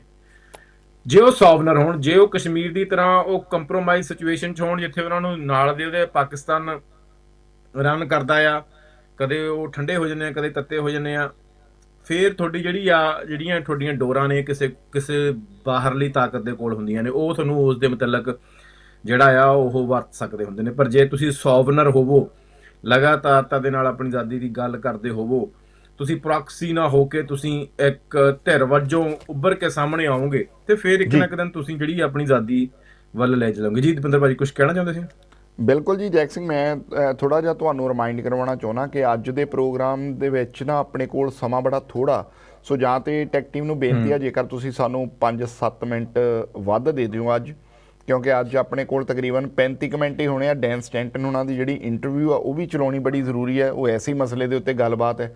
ਸੋ ਮੈਂ ਚਾਹੁੰਦਾ ਵੀ ਆਪਾਂ ਥੋੜ੍ਹਾ ਜਿਹਾ ਅੱਜ ਫੋਕਸ ਜਿਹੜਾ ਜਿਵੇਂ ਤੁਸੀਂ ਖਬਰਾਂ ਲੈ ਕੇ ਆਉਣੇ ਉਹਦੇ 'ਤੇ ਰੱਖੀਏ, ਨਾਲ ਆਪਣੇ ਭੁਪਿੰਦਰ ਭਾਜੀ ਵੀ ਹੋਣੇ ਆ, ਆਪਾਂ ਉਹਨਾਂ ਨਾਲ ਵੀ ਨਾਲ ਗੱਲਬਾਤ ਕਰ ਲਾਂਗੇ ਤੇ ਕੋਸ਼ਿਸ਼ ਕਰੀਏ ਆਪਾਂ ਉਸ ਹਿਸਾਬ ਦੇ ਨਾਲ ਬੈਲੈਂਸ ਰੱਖਾਂਗੇ। ਸੋ ਭੁਪਿੰਦਰ ਭਾਜੀ ਜੀ ਆਇਆਂ ਨੂੰ, ਵਾਹਿਗੁਰੂ ਜੀ ਕਾ ਖਾਲਸਾ, ਵਾਹਿਗੁਰੂ ਜੀ ਕੀ ਫਤਿਹ ਜੀ। ਜੀ ਭਾਜੀ, ਪ੍ਰੋਗਰਾਮ ਸੁਣ ਰਹੇ ਔਰ ਦੇਖ ਰਹੇ ਸਾਰੇ ਸਰੋਤਿਆਂ ਨੂੰ, ਤੁਹਾਨੂੰ ਦੋਨਾਂ ਭਰਾਵਾਂ ਨੂੰ ਵਾਹਿਗੁਰੂ ਜੀ ਕਾ ਖਾਲਸਾ, ਵਾਹਿਗੁਰੂ ਜੀ ਕੀ ਫਤਿਹ ਜੀ। ਬਹੁਤ ਧੰਨਵਾਦ ਭਾਜੀ। ਮੇਰਾ ਖਿਆਲ ਤੁਸੀਂ ਸੁਣ ਲਿਆ ਹੋਣਾ, ਅੱਜ ਨਾ ਪ੍ਰੋਗਰਾਮ ਜਿਹੜਾ ਆਪਣਾ ਤਕਰੀਬਨ ਸ਼ਾਇਦ 34-35 ਮਿੰਟ ਦਾ ਹੀ ਹੋਣਾ, ਕਿਉਂਕਿ ਉਸ ਤੋਂ ਬਾਅਦ ਡੈਨ ਸਟੈਂਟਨ ਔਰ ਜੇ ਗਰੇਵਾਲ ਹੋਣਾ ਦੀ ਇੱਕ ਇੰਟਰਵਿਊ ਵੀ ਅੱਜ ਦੀ। ਸੋ ਇਸੇ ਮਸਲੇ ਦੇ ਉੱਤੇ ਜਿਹੜਾ ਚੱਲ ਰਿਹਾ ਕਰੰਟ ਮਸਲਾ, ਜਿੱਥੇ ਤੁਸੀਂ ਕੱਲ੍ਹ ਨੂੰ ਵੀ ਮੇਰਾ ਖਿਆਲ ਜਾ ਰਹੇ ਹੋ, ਸੋ ਉਹਦੇ 'ਤੇ ਵੀ ਆਪਾਂ ਗੱਲਬਾਤ ਕਰਨੀ ਆ। ਮੈਂ ਜੈਕ ਸਿੰਘ ਹੁਣਾਂ ਨੂੰ ਬੇਨਤੀ ਕੀਤੀ, ਆਪਾਂ ਕੋਸ਼ਿਸ਼ ਕਰਾਂਗੇ ਜਿਹੜੇ ਆਪਣਾ ਐਨਾਲਿਸਿਸ ਵੀ ਕੋਈ ਕਰਨਾ ਵੀ ਆ ਉਹਨੂੰ ਲਿਮਟਿਡ ਦੋਨੋਂ ਵੀ ਰੱਖਣ ਦੀ ਕੋਸ਼ਿਸ਼ ਕਰਿਓ, ਤਾਂ ਕਿ ਆਪਾਂ ਵੱਧ ਤੋਂ ਵੱਧ ਚੀਜ਼ ਜਿਹੜੀ ਆ ਉਹਨੂੰ ਕਵਰ ਕਰ ਲਈਏ। ਮੈਂ ਤੁਹਾਡੀ ਰਿਆਇਤ ਨਾਲ ਜੀ ਹਾਂਜੀ, ਪ੍ਰੋਗਰਾਮ ਜਿਹੜਾ ਸ਼ੁਰੂ ਹੋ ਰਿਹਾ ਉੱਥੇ ਜਿਹੜੀ ਸਾਡੇ ਤੁਸੀਂ ਜਿਹੜੀ ਗੱਲ ਕੀਤੀ, ਕੱਲ ਅਸੀਂ ਆਟਵਾ ਜਾ ਰਹੇ ਹਾਂ, ਸਾਰੇ ਭਰਾ ਜਿਹੜੇ ਟੋਰਾਂਟੋ 'ਚ ਦੇਖ ਰਹੇ ਆ ਉਹ ਜ਼ਰੂਰ ਇੱਕ ਵੀਕਡੇ ਜ਼ਰੂਰ ਹੈਗਾ ਆ। ਬਹੁਤ ਬੰਦਿਆਂ ਨੇ ਇਦਾਂ ਕਿਹਾ ਵੀਕਡੇ ਆ, ਉਹ ਯਾਦ ਰੱਖਣ ਵੀ ਜਿਨ੍ਹਾਂ ਦਾ ਵੀਕਡੇ ਹੀ ਮੁੱਕ ਗਿਆ ਐਤਵਾਰ 18 ਜੂਨ 2023 ਨੂੰ ਫਾਦਰਸ ਡੇ ਵਾਲੇ ਦਿਨ। ਸੋ ਇੱਕ ਦਿਨ ਜ਼ਰੂਰ ਜਾਣਾ ਬਣਦਾ, ਕਿਉਂਕਿ ਇਹ ਇੱਕ ਬੜਾ ਡਿਫਰੈਂਟ ਤਰੀਕੇ ਦਾ ਮੁਜ਼ਾਹਰਾ। ਚਲੋ ਅੱਗੇ ਅਸੀਂ ਜਾਂਦੇ ਹਾਂ, ਕਦੀ ਕੋਈ ਮੁਜ਼ਾਹਰਾ ਕਦੀ ਕੋਈ ਮੁਜ਼ਾਹਰਾ। ਇੱਕ ਵਾਰੀ ਅਸੀਂ ਬੱਸਾਂ ਲੈ ਕੇ ਗਏ ਸੀ 9 ਜੂਨ ਨੂੰ, ਜਦੋਂ ਜੈਨੋਸਾਈਡ ਦੀ ਪਟੀਸ਼ਨ ਰੱਖੀ ਸੀ ਆਟਵਾ ਪਾਰਲੀਮੈਂਟ ਦੇ ਵਿੱਚ। ਉਹ ਬੜੀ ਇੰਪੋਰਟੈਂਟ ਸੀ ਕੌਮ ਦੇ ਲਈ ਉੱਥੇ ਪਹੁੰਚਣਾ, ਕਿਉਂਕਿ ਕੌਮ ਦੀ ਜੈਨੋਸਾਈਡ ਦਾ ਮੁੱਦਾ ਸੀ। ਅੱਜ ਵੀ ਤਕਰੀਬਨ ਇੱਕ ਹੋਰ ਸਿੱਖ ਨੂੰ ਵੀ ਡੈਥ ਥ੍ਰੈਟ ਜਾਂ ਡਿਊਟੀ ਟੂ ਵਾਰਨ ਦਿੱਤਾ ਗਿਆ ਹੈ।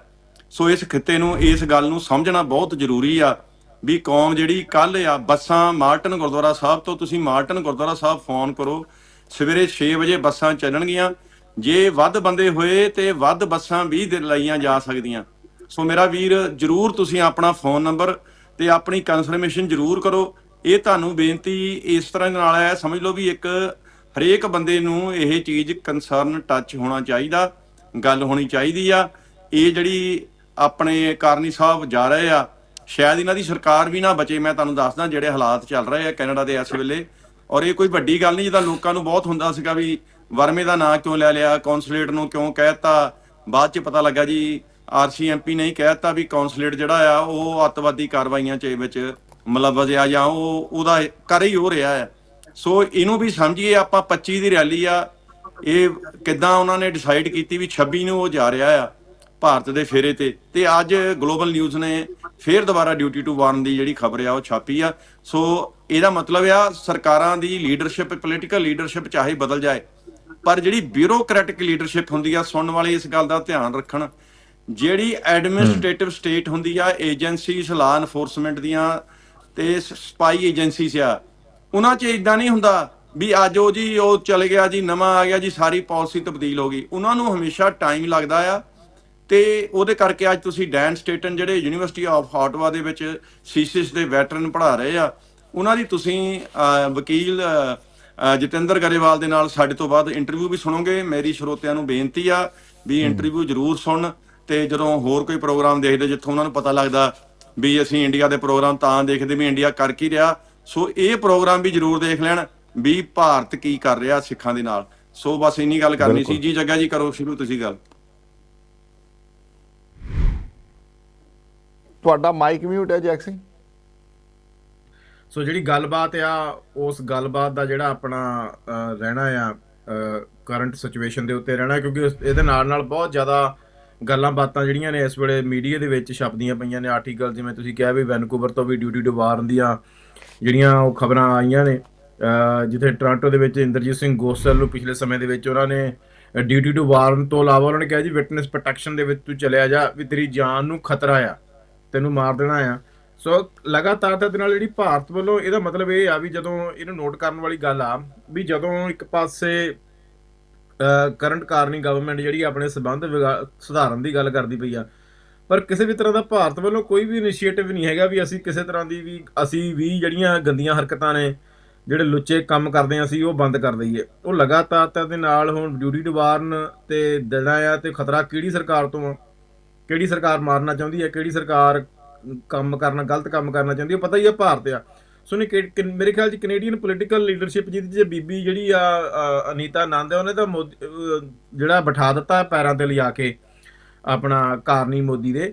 ਪਰ ਜਿਹੜੀ ਇੰਟੈਲੀਜੈਂਸ ਆ, ਜਿਹੜੀ ਸੀਸਸ ਆ, ਜਾਂ ਜਿਹੜੀਆਂ ਉਹਨਾਂ ਦੇ ਸੈਟਅਪ ਆ ਸਿਸਟਮ, ਜਿਹੜਾ ਪਿਛਲੇ 100-150 ਸਾਲ ਤੋਂ ਸੈਟਅਪ ਹੋਇਆ ਹੈ, ਉਹਨਾਂ ਦੇ ਇੱਕ ਮੈਂਡੇਟ ਤਹਿਤ ਕੰਮ ਕੀਤਾ ਜਾਂਦਾ। ਉਹ ਲਗਾਤਾਰਤਾ ਦੇ ਨਾਲ ਉਹਨਾਂ ਨੂੰ ਦੱਸਦੇ ਰਹਿੰਦੇ ਨੇ ਵੀ ਥ੍ਰੈਟ ਕਿੱਥੇ ਆ। ਚਲੋ ਖੈਰ, ਉਹ ਗੱਲਾਂ ਵੀ ਚੱਲਦੀਆਂ ਰਹਿਣਗੀਆਂ ਨਾਲ ਨਾਲ।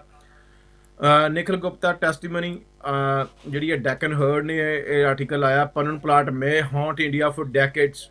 ਇਹ ਜਿਹੜਾ ਆ ਡੈਕੇਡਸ ਤੱਕ ਜਿਹੜਾ ਆ ਇਹ ਹੌਂਟ ਕਰੇਗਾ, ਮਤਲਬ ਤੰਗ ਪਰੇਸ਼ਾਨ ਕਰੇਗਾ ਭਾਰਤ ਨੂੰ। ਇਹ ਮੁੱਕਣ ਵਾਲਾ ਨਹੀਂ। ਇਹ ਆਪਾਂ ਮੇਰੇ ਖਿਆਲ ਦੇ ਵਿੱਚ, ਤੁਹਾਨੂੰ ਚੇਤਾ ਹੋਊ ਜਿਹੜੇ ਬੰਦੇ ਲਗਾਤਾਰਤਾ ਦੇ ਨਾਲ ਆਪਣਾ ਪ੍ਰੋਗਰਾਮ ਸੁਣਦੇ ਨੇ, ਆਪਾਂ ਨਵੰਬਰ ਦੇ ਵਿੱਚ, ਜਦੋਂ ਅਕਤੂਬਰ-ਨਵੰਬਰ ਦੇ ਵਿੱਚ 2023 ਦੇ ਵਿੱਚ ਜਿਹੜੀ ਇੰਡਾਇਟਮੈਂਟ ਹੋਈ ਸੀ, ਆਪਾਂ ਉਦੋਂ ਹੀ ਕਿਹਾ, ਆਪਾਂ ਗੱਲਬਾਤ ਕਰਦੇ ਸੀ ਵੀ ਇਸ ਨੈਵਰ ਐਂਡਿੰਗ ਆ। ਇਹ ਜਿਹੜੀ ਗੱਲਬਾਤ ਹੈ ਮੁੱਕਣ ਵਾਲੀ ਨਹੀਂ ਹੈਗੀ। It's a process. ਕਈ ਵਾਰ ਸਾਨੂੰ ਲੱਗਦਾ ਵੀ ਹੁਣੇ ਕੁਝ ਹੋ ਜਾਊਗਾ ਜਾਂ ਹੁਣੇ ਕੁਝ ਹੋ ਸਕਦਾ ਆ, ਇੱਦਾਂ ਨਹੀਂ ਹੈਗਾ। It takes time. ਅੱਜ ਗੁਪਤਾ ਗਿਲਟੀ ਕਰਕੇ ਗਿਆ ਆ। ਗੁਪਤੇ ਨੇ ਜਿਹੜੀ ਅਮਰੀਕਾ ਦੀ ਜਿਹੜੀ ਇੰਡਾਇਟਮੈਂਟ ਵਿੱਚ ਸਾਫ਼ ਉਹਨਾਂ ਨੇ ਲਿਖਿਆ ਵੀ ਭਾਰਤ ਸਰਕਾਰ ਦੇ ਕਹਿਣ ਦੇ ਉੱਤੇ ਅਮਰੀਕਾ 'ਚ ਵਸਦੇ ਇੱਕ ਵਕੀਲ ਨੂੰ, ਜਿਹੜਾ ਕਿ ਖਾਲਿਸਤਾਨ ਚਾਹੁੰਦਾ ਆ, ਉਹਨੂੰ ਮਾਰਨ ਦੀ ਕੋਸ਼ਿਸ਼ ਕੀਤੀ। ਨਿਖਿਲ ਗੁਪਤਾ ਕਹਿ ਗਿਆ ਵੀ ਮੈਂ ਇਸ ਦੇ ਗਿਲਟੀ ਆ, ਜੋ ਤੁਸੀਂ ਕਿਹਾ ਮੈਂ ਸਾਰਾ ਕੁਝ ਮੰਨਦਾ ਆ। ਹੁਣ ਨੈਕਸਟ ਵਾਰੀ ਜਿਹੜੀ ਆ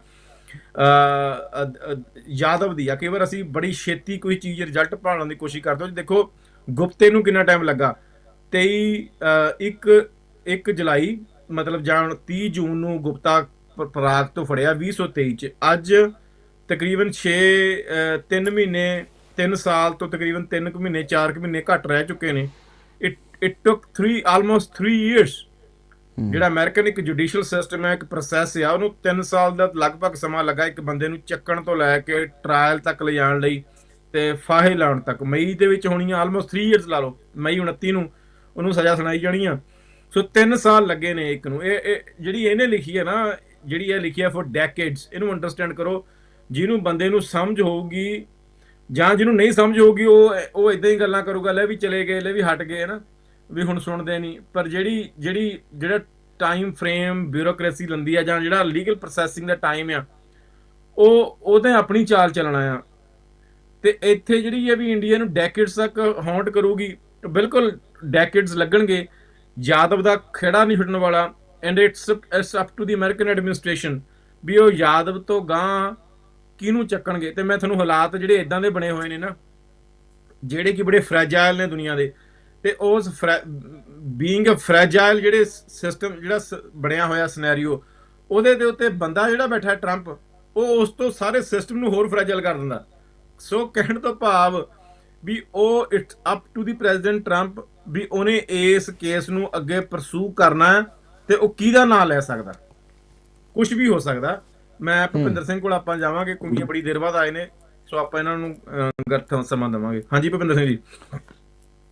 ਨਹੀਂ, ਠੀਕ ਹੈ ਤੁਹਾਡੀ ਗੱਲ। ਨਿਕਤੇ ਵਾਲੀ ਤੁਸੀਂ ਮੈਨੂੰ ਖਬਰ ਘੱਲੀ ਸੀ ਪ੍ਰੋਗਰਾਮ ਤੋਂ ਪਹਿਲਾਂ, ਮੈਂ ਉਹ ਜਿੰਨੀ ਵੀ ਪੜ੍ਹ ਸਕਿਆ ਉਹਦੇ ਵਿੱਚ ਤੁਹਾਡਾ ਜਿਹੜਾ ਥੀਮ ਆ ਤੁਹਾਡਾ ਇਹ ਕਹਿਣ ਦਾ ਵੀ ਜਿਹੜੀਆਂ ਏਜੰਸੀਜ਼ ਆ, ਇਹ ਮੈਂ ਉੱਥੋਂ ਹੀ ਲਾਈਨ ਪਹਿਲਾਂ ਜਿਹੜੀ ਬੋਲੀ ਉਹਦੇ ਵਿੱਚੋਂ ਹੀ ਪੜ੍ਹੀ ਸੀ ਕਿ ਜਿਹੜੀ ਏਜੰਸੀਜ਼ ਹੁੰਦੀਆਂ ਬਿਊਰੋਕ੍ਰੈਟਿਕ ਐਡਮਿਨਿਸਟ੍ਰੇਟਿਵ ਸੈਟਅਪ, ਉਹ ਟਾਈਮ ਲੈਂਦਾ ਆ। ਉਹ ਕਾਰ ਵਾਂਗੂ ਯੂ ਟਰਨ ਨਹੀਂ ਇੱਕਦਮ ਲੱਗਦਾ ਹੁੰਦਾ।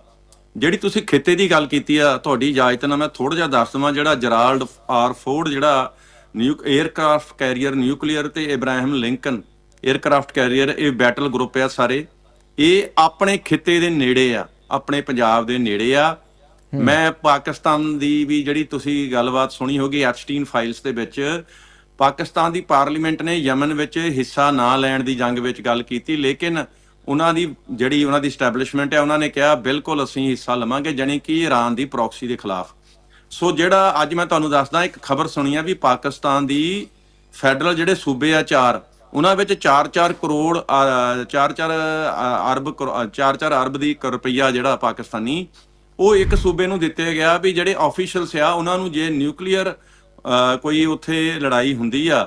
ਮੈਂ ਜ਼ਰੂਰੀ ਸਮਝਦਾ ਵੀ ਅੱਜ ਦੇ ਇਸ ਖਿੱਤੇ ਵਿੱਚ ਕਿਉਂਕਿ ਟਾਈਮ ਵੀ ਥੋੜਾ ਆਪਾਂ ਉਹ ਗੱਲ ਕਰ ਲਈਏ ਵੀ ਇੱਕ ਫੈਡਰਲ ਮਿਨਿਸਟਰ ਨੇ ਕਿਸੇ ਆਪਣੇ ਕੌਨਫੀਡੈਂਟ ਨੂੰ ਇਹ ਗੱਲ ਦੱਸੀ ਆ ਵੀ ਉਹ ਉੱਦਾਂ ਦਾ ਬੰਕਰ ਬਣਾਏ ਜਾਣ ਜਿਹੜੇ ਕਿ ਘੱਟੋ ਘੱਟ ਸਰਕਾਰੀ ਜਿਹੜੀ ਬਿਊਰੋਕ੍ਰੇਸੀ ਆ ਜਾਂ ਜਿਹੜੇ ਲੀਡਰਸ਼ਿਪ ਆ ਚਾਹੇ ਉਹ ਫੌਜੀ ਲੀਡਰਸ਼ਿਪ ਆ ਉਹਨੂੰ ਬਚਾਉਣ ਦੇ ਲਈ ਹੋਵੇ। ਸੋ ਇਹ ਗੱਲ ਕਿਉਂ ਹੋ ਰਹੀ ਆ ਇਹਨੂੰ ਆਪਾਂ ਸਮਝਣਾ ਇਹ ਆ ਵੀ ਈਰਾਨ ਦੀ ਨਾਲ ਜਿਹੜਾ ਕਾਂਟਾ ਅੜਿਆ ਆ ਅਮਰੀਕਾ ਦਾ ਤੇ ਇਜ਼ਰਾਈਲ ਦਾ, ਮੇਨਲੀ ਇਜ਼ਰਾਈਲ ਦਾ, ਉਹਦੇ ਵਿੱਚ ਉਹ 0% ਇਨਰਿਚਮੈਂਟ ਦੀ ਗੱਲ ਕਰਦੇ ਆ। ਇਜ਼ਰਾਈਲ ਵਾਲੇ ਤਾਂ ਇਹ ਕਹਿੰਦੇ ਵੀ ਬਲਾਸਟਿਕ ਮਿਜ਼ਾਈਲ ਵੀ ਨਹੀਂ ਕੋਈ ਹੋਣੀ ਚਾਹੀਦੀ।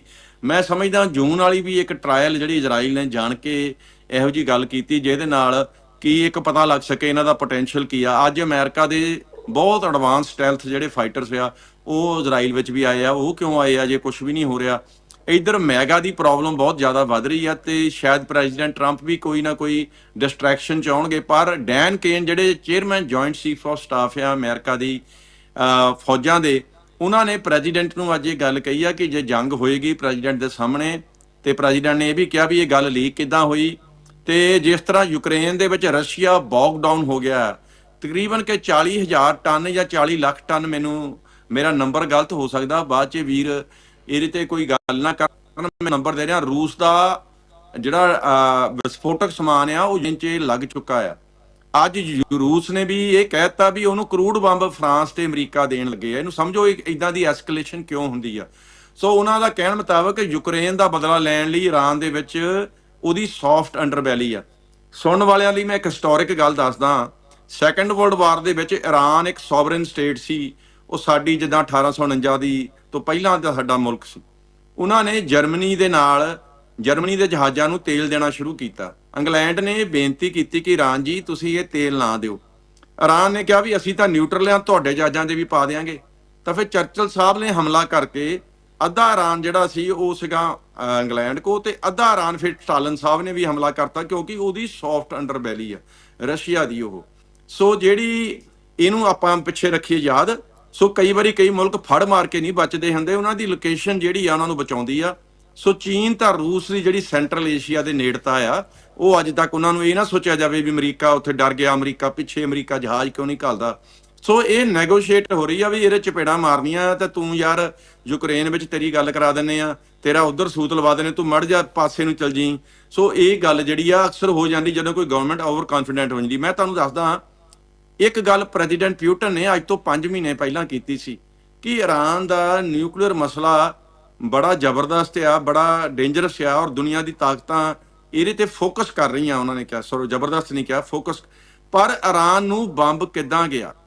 ਸੋ ਅਬਦੁਲ ਕਾਦਰ ਖਾਨ ਜਿਹੜਾ ਨੈਟਵਰਕ ਸੀਗਾ ਉਹਦੇ ਰਾਹੀਂ ਕੀ ਨਾਰਥ ਕੋਰੀਆ, ਲੀਬੀਆ ਤਾਂ ਈਰਾਨ ਨੂੰ ਇਹ ਉਹਨਾਂ ਦਾ ਮਤਲਬ ਪੁਆਇੰਟਰ ਸੀਗਾ ਵੀ ਚਲੋ ਇਹਨਾਂ ਦੇ ਤਾਂ ਰਖਾ ਲੂੰਗਾ, ਮੈਂ ਵੀ ਤੁਹਾਡੇ ਨਾਲ ਰਲ ਜੂੰਗਾ ਤੇ ਰੱਖ ਲਵਾਂਗੇ ਐਨਰਿਚਡ ਯੂਰੇਨੀਅਮ। ਰਸ਼ੀਆ ਆ ਜਾਊਗਾ, ਰਸ਼ੀਆ ਰਿਐਕਟਰ ਟੇਕ ਓਵਰ ਕਰ ਲੂਗਾ।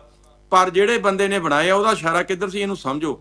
ਸੋ ਰੈਂਡ ਕਾਰਪੋਰੇਸ਼ਨ ਨੇ ਇੱਕ ਜਦੋਂ 9/11 ਤੋਂ ਪਹਿਲਾਂ ਬਲੋਚਿਸਤਾਨ ਅਲੱਗ, ਇਹ ਸੁਣਨ ਵਾਲੇ ਅਫਗਾਨਿਸਤਾਨ, ਐਕਸਟੈਂਡਡ ਅਫਗਾਨਿਸਤਾਨ ਖੈਬਰ ਪਖਤੂਨਖਵਾ ਦੇ ਵਿੱਚ ਬਣਾਇਆ ਔਰ ਸਿੰਧ ਨੂੰ ਅਲੱਗ ਦਿਖਾਇਆ। ਪੰਜਾਬ ਦਾ ਇੱਕ ਹਿੱਸਾ ਭਾਰਤ ਦੇ ਨਾਲ ਲੜਾਇਆ। ਰੈਂਡ ਕਾਰਪੋਰੇਸ਼ਨ ਦੀ ਇਹ ਮੈਪ ਰਿਲੀਜ਼ ਹੋਇਆ ਸੀ। ਸੋ ਜਦੋਂ ਤੁਸੀਂ ਤੁਹਾਡੇ ਵਾਲੇ ਲੀਡਰ ਕਹਿੰਦੇ ਨਾ ਵੀ ਕਤਲੋਗਾਰਦ ਚੋਂ ਕੀ ਨਿਕਲੂਗਾ ਜੀ, ਤੁਹਾਡਾ ਤਾਂ ਯਾਰ ਅਸੀਂ ਤਾਂ ਚਾਹੁੰਦੇ ਨਹੀਂ ਕਤਲੋਗਾਰਦ ਹੋਵੇ। ਜੇ ਸਟੇਟਸ ਕੋ ਰਹਿੰਦਾ ਐਜ਼ ਇਜ਼, ਜੇ ਤੁਸੀਂ ਬਹੁਤ ਦਿਮਾਗੀ ਆ, ਤੁਸੀਂ ਸੋਚਦੇ ਅਸੀਂ ਝੰਡੇ ਲੈ ਕੇ ਅਕਾਲ ਤਖਤ ਜਾ ਕੇ ਮੁਲਕ ਬਣਾ ਲੈਣਾ 2-4 ਪ੍ਰੈਸ ਕਾਨਫਰੰਸਾਂ ਕਰਕੇ, ਤਾਂ ਮੈਂ ਤੁਹਾਨੂੰ ਦੱਸ ਦਿੰਦਾ ਜੇ ਹਿਟਲਰ ਜ਼ੋਰ ਨਾ ਲਵਾਉਂਦਾ, ਵੈਸਟਰਨ ਪਾਵਰਸ ਦਾ ਐਕਸਿਸ ਪਾਵਰਸ ਜ਼ੋਰ ਨਾ ਲਵਾਉਣੀਆਂ, ਤਾਂ ਭਾਰਤ ਨੇ ਅੱਜ ਵੀ ਕਿਹਾ ਕਰਨਾ ਸੀ ਵੀ ਅੰਗਰੇਜ਼ ਵਾਲਾ ਸਵਾਦ ਕਿਤੇ ਬਾਹਰ ਨਹੀਂ ਆਉਂਦਾ। ਸੋ ਮੇਰਾ ਮਤਲਬ ਆ ਇਹ ਚੇਂਜ ਤਾਂ ਹੀ ਹੋਏਗਾ ਜੇ ਸਟੇਟਸ ਕੋ ਦੇ ਵਿੱਚ ਕੋਈ ਕੋਰਸਪੋਂਡਿੰਗ ਪਾਵਰ ਵੀ ਜਿਹੜਾ ਯੂਨੀਲੈਟਰਲ ਸਿਸਟਮ ਨੂੰ ਚੈਲੰਜ ਕਰੂਗੀ। ਔਰ ਚੀਨ ਦੀ ਡੋਕਲਾਮ ਵਿੱਚ 2017 'ਚ ਕੀ ਗੱਲ ਸੀ, ਮਾਫ ਕਰਨਾ ਮੈਂ ਇਸੇ ਗੱਲ ਵਿੱਚ ਲਿਆ ਰਿਹਾ ਵਾਪਸ। ਉੱਥੇ ਕੀ ਹੋਇਆ ਸੀ? ਸਿੱਕਮ 1971 ਦੇ ਵਿੱਚ ਭਾਰਤ ਨੇ ਸਿੱਕਮ ਦੇ ਵਿੱਚ ਕਿਹੜੀ ਚਲਾਕੀ ਕੀਤੀ ਸੀ ਜਿਹੜੀ ਹਾਈਟਸ ਜਾ ਕੇ ਇਹ ਆਕੂਪਾਈ ਕੀਤੀਆਂ ਜਿੱਥੋਂ ਚਾਈਨਾ ਦੇ ਉੱਪਰ ਫੌਜੀ ਭਾਰਤ ਨੂੰ ਐਜ ਮਿਲਦੀ ਸਾਰਾ ਦੀਦਾ ਮੁਰੇ। ਤੇ ਡੋਕਲਾਮ ਵਿੱਚ ਚੀਨ ਨੇ ਜਿਹੜੀ ਉਸ ਵੇਲੇ ਕਮਾਂਡ ਬਣਾਈ ਸੀ ਉਹ ਕਿਉਂ ਆ ਕੇ ਬੈਠੀ ਸੀ? ਬਲਡੋਜ਼ਰ ਨਾਲ ਚੀਨ ਵਾਲਿਆਂ ਨੇ ਕਿਉਂ ਕਿਹਾ ਵੀ ਹਾਲੇ ਤੱਕ ਤਾਂ ਸਾਡੇ ਇਕੱਲੇ ਫੌਜੀ ਤੁਰ ਕੇ ਆਉਂਦੇ, ਹੁਣ ਅਸੀਂ ਜੀਪਾਂ 'ਚ ਹੀ ਆਉਣਾ ਆ? ਤੇ ਬਲਡੋਜ਼ਰ ਨਾਲ ਸੜਕਾਂ ਬਣਾਉਣ ਦੀ ਜਿਹੜੀ ਈਸਟਰਨ ਕਮਾਂਡ ਦੇ ਜੀਓਸੀ ਨਾਲ ਉਹਨਾਂ ਨੇ ਕੀ ਮੀਟਿੰਗ ਕੀਤੀ ਸੀ? ਉਸ ਤੋਂ ਬਾਅਦ ਜਿਹੜਾ ਤੁਸੀਂ 2020 'ਚ ਤਵਾਂਗ ਤਮੁੰਗ ਦਾ ਜਿਹੜਾ ਰੌਲਾ ਦੇਖਿਆ, ਉਹ ਕੀ ਸੀ? ਸੋ ਜਿਹੜੀ ਗੱਲਬਾਤ ਹੈ ਨਾ, ਇਹਨੂੰ ਇੱਕ ਸੰਦਰਭ ਨਾ ਸਮਝਿਆ ਜਾਵੇ ਵੀ ਦੇਖੋ ਜੀ ਇਹ ਤਾਂ ਚੱਲਾ ਜੀ, ਹੁਣ ਤਾਂ ਗੱਲ ਮੁੱਕ ਗਈ ਜੀ, ਇਦਾਂ ਕੁਝ ਨਹੀਂ ਹੈਗਾ। ਇੱਥੇ ਬਹੁਤ ਕੁਛ ਆ ਹੁਣ ਦੁਨੀਆ ਦੇ ਵਿੱਚ। ਇਹ ਦੁਨੀਆ 15ਵੀਂ ਸਦੀ ਦੀ ਦੁਨੀਆ ਨਹੀਂ ਹੈਗੀ ਜਿਹੜੀ ਤੁਹਾਡੀ ਇੰਨੀ ਹਾਈਟ ਤੇ ਗੱਲ ਚੱਲ ਜਾਣੀ ਕਿ ਤੁਹਾਡਾ ਮੀਡੀਆ ਵੀ ਲਾਂਚ ਹੋ ਜਾਣਾ ਪਹਿਲੇ ਰੈਫਰੈਂਡਮ ਤੋਂ ਬਾਅਦ। ਉਹਦੇ ਵਿੱਚ ਤੁਸੀਂ, ਮੈਂ ਤੁਹਾਨੂੰ ਸਿਨੈਰੀਓ ਦੱਸ ਰਿਹਾ ਕਿ ਤੁਹਾਡੇ ਆਲੇ ਦੁਆਲੇ ਸ਼ਾਇਦ ਭਾਰਤ ਵੀ ਇਸ ਨਕਸ਼ੇ ਦੇ ਵਿੱਚ ਇਸ ਤਰੀਕੇ ਦੇ ਨਾਲ ਨਹੀਂ ਰਹਿ ਸਕੇਗਾ ਆਉਣ ਵਾਲੇ ਸਮੇਂ 'ਚ। ਕਿ 1947 'ਚ ਭਾਰਤ ਵਿੱਚੋਂ ਜਿਹੜਾ ਬੰਗਲਾਦੇਸ਼ ਤਾਂ ਪਾਕਿਸਤਾਨ ਨਹੀਂ ਬਣਾਏਗਾ, ਜਿਹਨੂੰ ਈਸਟ ਪਾਕਿਸਤਾਨ ਕਹਿੰਦੇ ਸੀ? ਕਿ ਹੈਦਰਾਬਾਦ ਵਿੱਚ ਭਾਰਤ ਦੀ ਫੌਜ ਨੇ 50,000 ਮੁਸਲਮਾਨ ਨਹੀਂ ਮਾਰਿਆ ਸੀ? ਨਵਾਬ ਨੂੰ ਉਹਦੀ ਆਜ਼ਾਦੀ ਦੀ ਮੰਗ ਨੂੰ, ਪਾਕਿਸਤਾਨ ਦੀ ਮੰਗ ਨੂੰ ਖਤਮ ਕਰਨਾ। ਇੱਥੇ ਤੁਹਾਨੂੰ ਮੈਂ ਦੱਸਦਾ, ਪਾਕਿਸਤਾਨ 'ਚ ਬੜਾ ਝਗੜਾ ਹੁੰਦਾ ਵੀ 14 ਅਗਸਤ 1947 ਨੂੰ ਜਿਹੜਾ ਜਿਨਾਹ ਸਾਹਿਬ ਸੀਗੇ, ਉਹਨਾਂ ਨੇ ਕਿਹਾ ਵੀ ਤੁਸੀਂ ਆਪਣੀ ਮੰਦਰਾਂ, ਮਸਜਿਦਾਂ, ਗੁਰਦੁਆਰਿਆਂ ਨੂੰ ਜਾਣ ਲਈ ਆਜ਼ਾਦ ਹੋ। ਤਾਂ ਮੈਂ ਇੱਕ ਤੁਹਾਡੇ ਸੁਣਨ ਵਾਲਿਆਂ ਲਈ ਹੋਰ ਗੱਲ ਦੱਸ ਦੇਵਾਂ ਕਿ ਉਹਨਾਂ ਨੇ ਲਾ ਮਿਨਿਸਟਰ ਜੋਗਿੰਦਰ ਨਾਥ ਮੰਡਲ ਨੂੰ ਲਾਇਆ ਸੀ। ਇਸਲਾਮਿਕ ਪਾਕਿਸਤਾਨ ਦੇ ਵਿੱਚ ਲਾ ਮਿਨਿਸਟਰ ਜੋਗਿੰਦਰ ਨਾਥ ਮੰਡਲ ਨੂੰ ਲਾਇਆ ਸੀ ਜਿਨਾਹ ਸਾਹਿਬ ਨੇ। ਜਿਨਾਹ ਸਾਹਿਬ ਇਹ ਸਭ ਕਿਉਂ ਕਰ ਰਹੇ ਸੀ? ਉਹ ਸੈਕੂਲਰ ਨਹੀਂ ਸੀ, ਉਹ ਇਸ ਕਰਕੇ ਕਰ ਰਹੇ ਸੀ ਵੀ ਆਗਰੇ ਤੱਕ ਪਾਕਿਸਤਾਨ ਬਣ ਜਾਣਾ ਸੀਗਾ।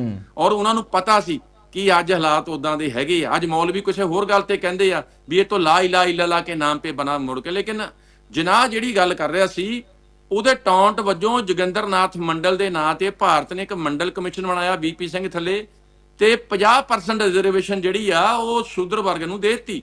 ਉਹ ਮੰਡਲ ਟੌਂਟ ਸੀ ਪਾਕਿਸਤਾਨ ਨੂੰ, ਕਿਉਂਕਿ ਪਾਕਿਸਤਾਨ ਦੇ ਮੌਲਵੀਆਂ ਨੇ ਪਹਿਲੇ ਬਣੇ ਲਾ ਮਿਨਿਸਟਰ ਨੂੰ ਇਹ ਕਹਿਤਾ ਵੀ ਕਲਮਾ ਪੜ੍ਹ ਬਈ, ਤਾਂ ਇਹ ਮੁਸਲਮਾਨ ਨਹੀਂ ਹੈਗਾ, ਤੈਨੂੰ ਤਾਂ ਛਕਾਉਣਾ ਹੀ ਛਕਾਉਣਾ ਆ, ਤੈਨੂੰ ਤਾਂ ਕਰਾਉਣਾ ਹੀ ਕਰਾਉਣਾ ਆ ਸਾਰਾ ਕੁਝ, ਚਾਹੇ ਸਾਰਾ ਮੁਲਕ ਹੀ ਖਤਮ ਹੋ ਜਾਏ। ਸੋ ਉਹ ਭਾਈ ਸਾਹਿਬ ਉੱਥੋਂ ਛੱਡ ਕੇ ਆ ਗਏ ਸੀ ਫਿਰ। ਸੋ ਜਿਹੜੇ ਪਾਕਿਸਤਾਨੀ ਵੀ ਜਿਹੜੇ ਮੈਂ ਦੇਖਦਾ ਰਹਿਣਾ, ਉਹਨਾਂ ਨੂੰ ਵੀ ਉਹ ਕਹਿੰਦੇ ਵੀ ਅਸੀਂ ਤਾਂ ਪਾਕਿਸਤਾਨ ਮੰਗਿਆ ਨਹੀਂ, ਜੇ ਦੇ ਦਿੱਤਾ, ਜਿਨ੍ਹਾਂ ਨੂੰ ਨਹੀਂ ਮਿਲਿਆ ਰੱਬ ਨੇ ਉਹਨਾਂ ਨੂੰ ਦੇਣਾ ਹੀ ਨਹੀਂ। ਇਹ ਭੁਲੇਖਾ ਤੁਹਾਨੂੰ, ਰੱਬ ਬਣਨ ਦੀ ਕੋਸ਼ਿਸ਼ ਨਾ ਕਰੋ ਕਦੀ ਵੀ ਕਿਸੇ ਨੂੰ। ਅਸੀਂ ਤੁਹਾਡੇ ਵੀ ਮੁਲਕ ਦੀ ਸਤਿਕਾਰ ਕਰਦੇ ਹਾਂ, ਕਦੀ ਕਿਸੇ ਨੂੰ ਇਹ ਕਹਿਣਾ ਵੀ ਤੁਹਾਡਾ ਨਹੀਂ ਬਣਿਆ ਤੇ ਕਸ਼ਮੀਰ ਤੁਹਾਡੇ ਤੋਂ ਵੀ ਨਹੀਂ ਸੱਜਣੋਂ ਲੈ ਹੋਇਆ, ਤੇ ਉਹ ਜਿਹੜੀ ਪਾਕਪਤਨ ਤੇ ਜਗ੍ਹਾ ਆ ਉਹ ਸਾਰੀ ਕਬਾਇਲੀਆਂ ਦੀ ਆ। ਤੁਹਾਡੇ ਬਾਜਵੇ ਨੇ ਜੋ ਕੀਤਾ, ਤੁਹਾਡੇ ਬਾਜਵਾ ਸਾਹਿਬ ਨੇ, ਤੁਹਾਡੇ ਜਿਹੜੇ ਮੁਸ਼ਰਫ ਸਾਹਿਬ ਨੇ ਜਿਹੜਾ ਕਾਰਗਿਲ ਵਿੱਚ ਕੀਤਾ, ਜ਼ਈਉਲ ਹਕ ਸਾਹਿਬ ਨੇ ਜੋ ਸਿਆਚਨ ਦੇ ਵਿੱਚ ਕੀਤਾ, ਯਹੀਆ ਖਾਨ ਨੇ ਦਾਰੂ ਪੀ ਕੇ ਜੋ ਐਡਰੈਸ ਕੀਤਾ 71 'ਚ ਈਸਟ ਪਾਕਿਸਤਾਨ ਬਣਵਾਇਆ। ਅਯੂਬ ਨੂੰ 1962 ਦੇ ਵਿੱਚ ਚੀਨ ਨੇ ਕਿਹਾ ਵੀ ਲੈ ਲਾ, ਹੁਣ ਮੈਂ ਪੈਣ ਲੱਗਾ, ਤਾਂ ਉਹ ਕਹਿੰਦਾ ਨਹੀਂ, ਮੈਂ ਹਾਲੇ ਕੁਲਫੀ ਨਵੀਂ ਖਾ ਕੇ ਆਇਆ ਅਮਰੀਕਾ 'ਚ, ਉਹਨਾਂ ਨੇ ਮੈਨੂੰ ਕਿਹਾ ਨਹੀਂ ਪੈਣਾ। ਸੋ ਤੁਹਾਨੂੰ ਮੈਂ ਦੱਸਤੀ ਗੱਲ।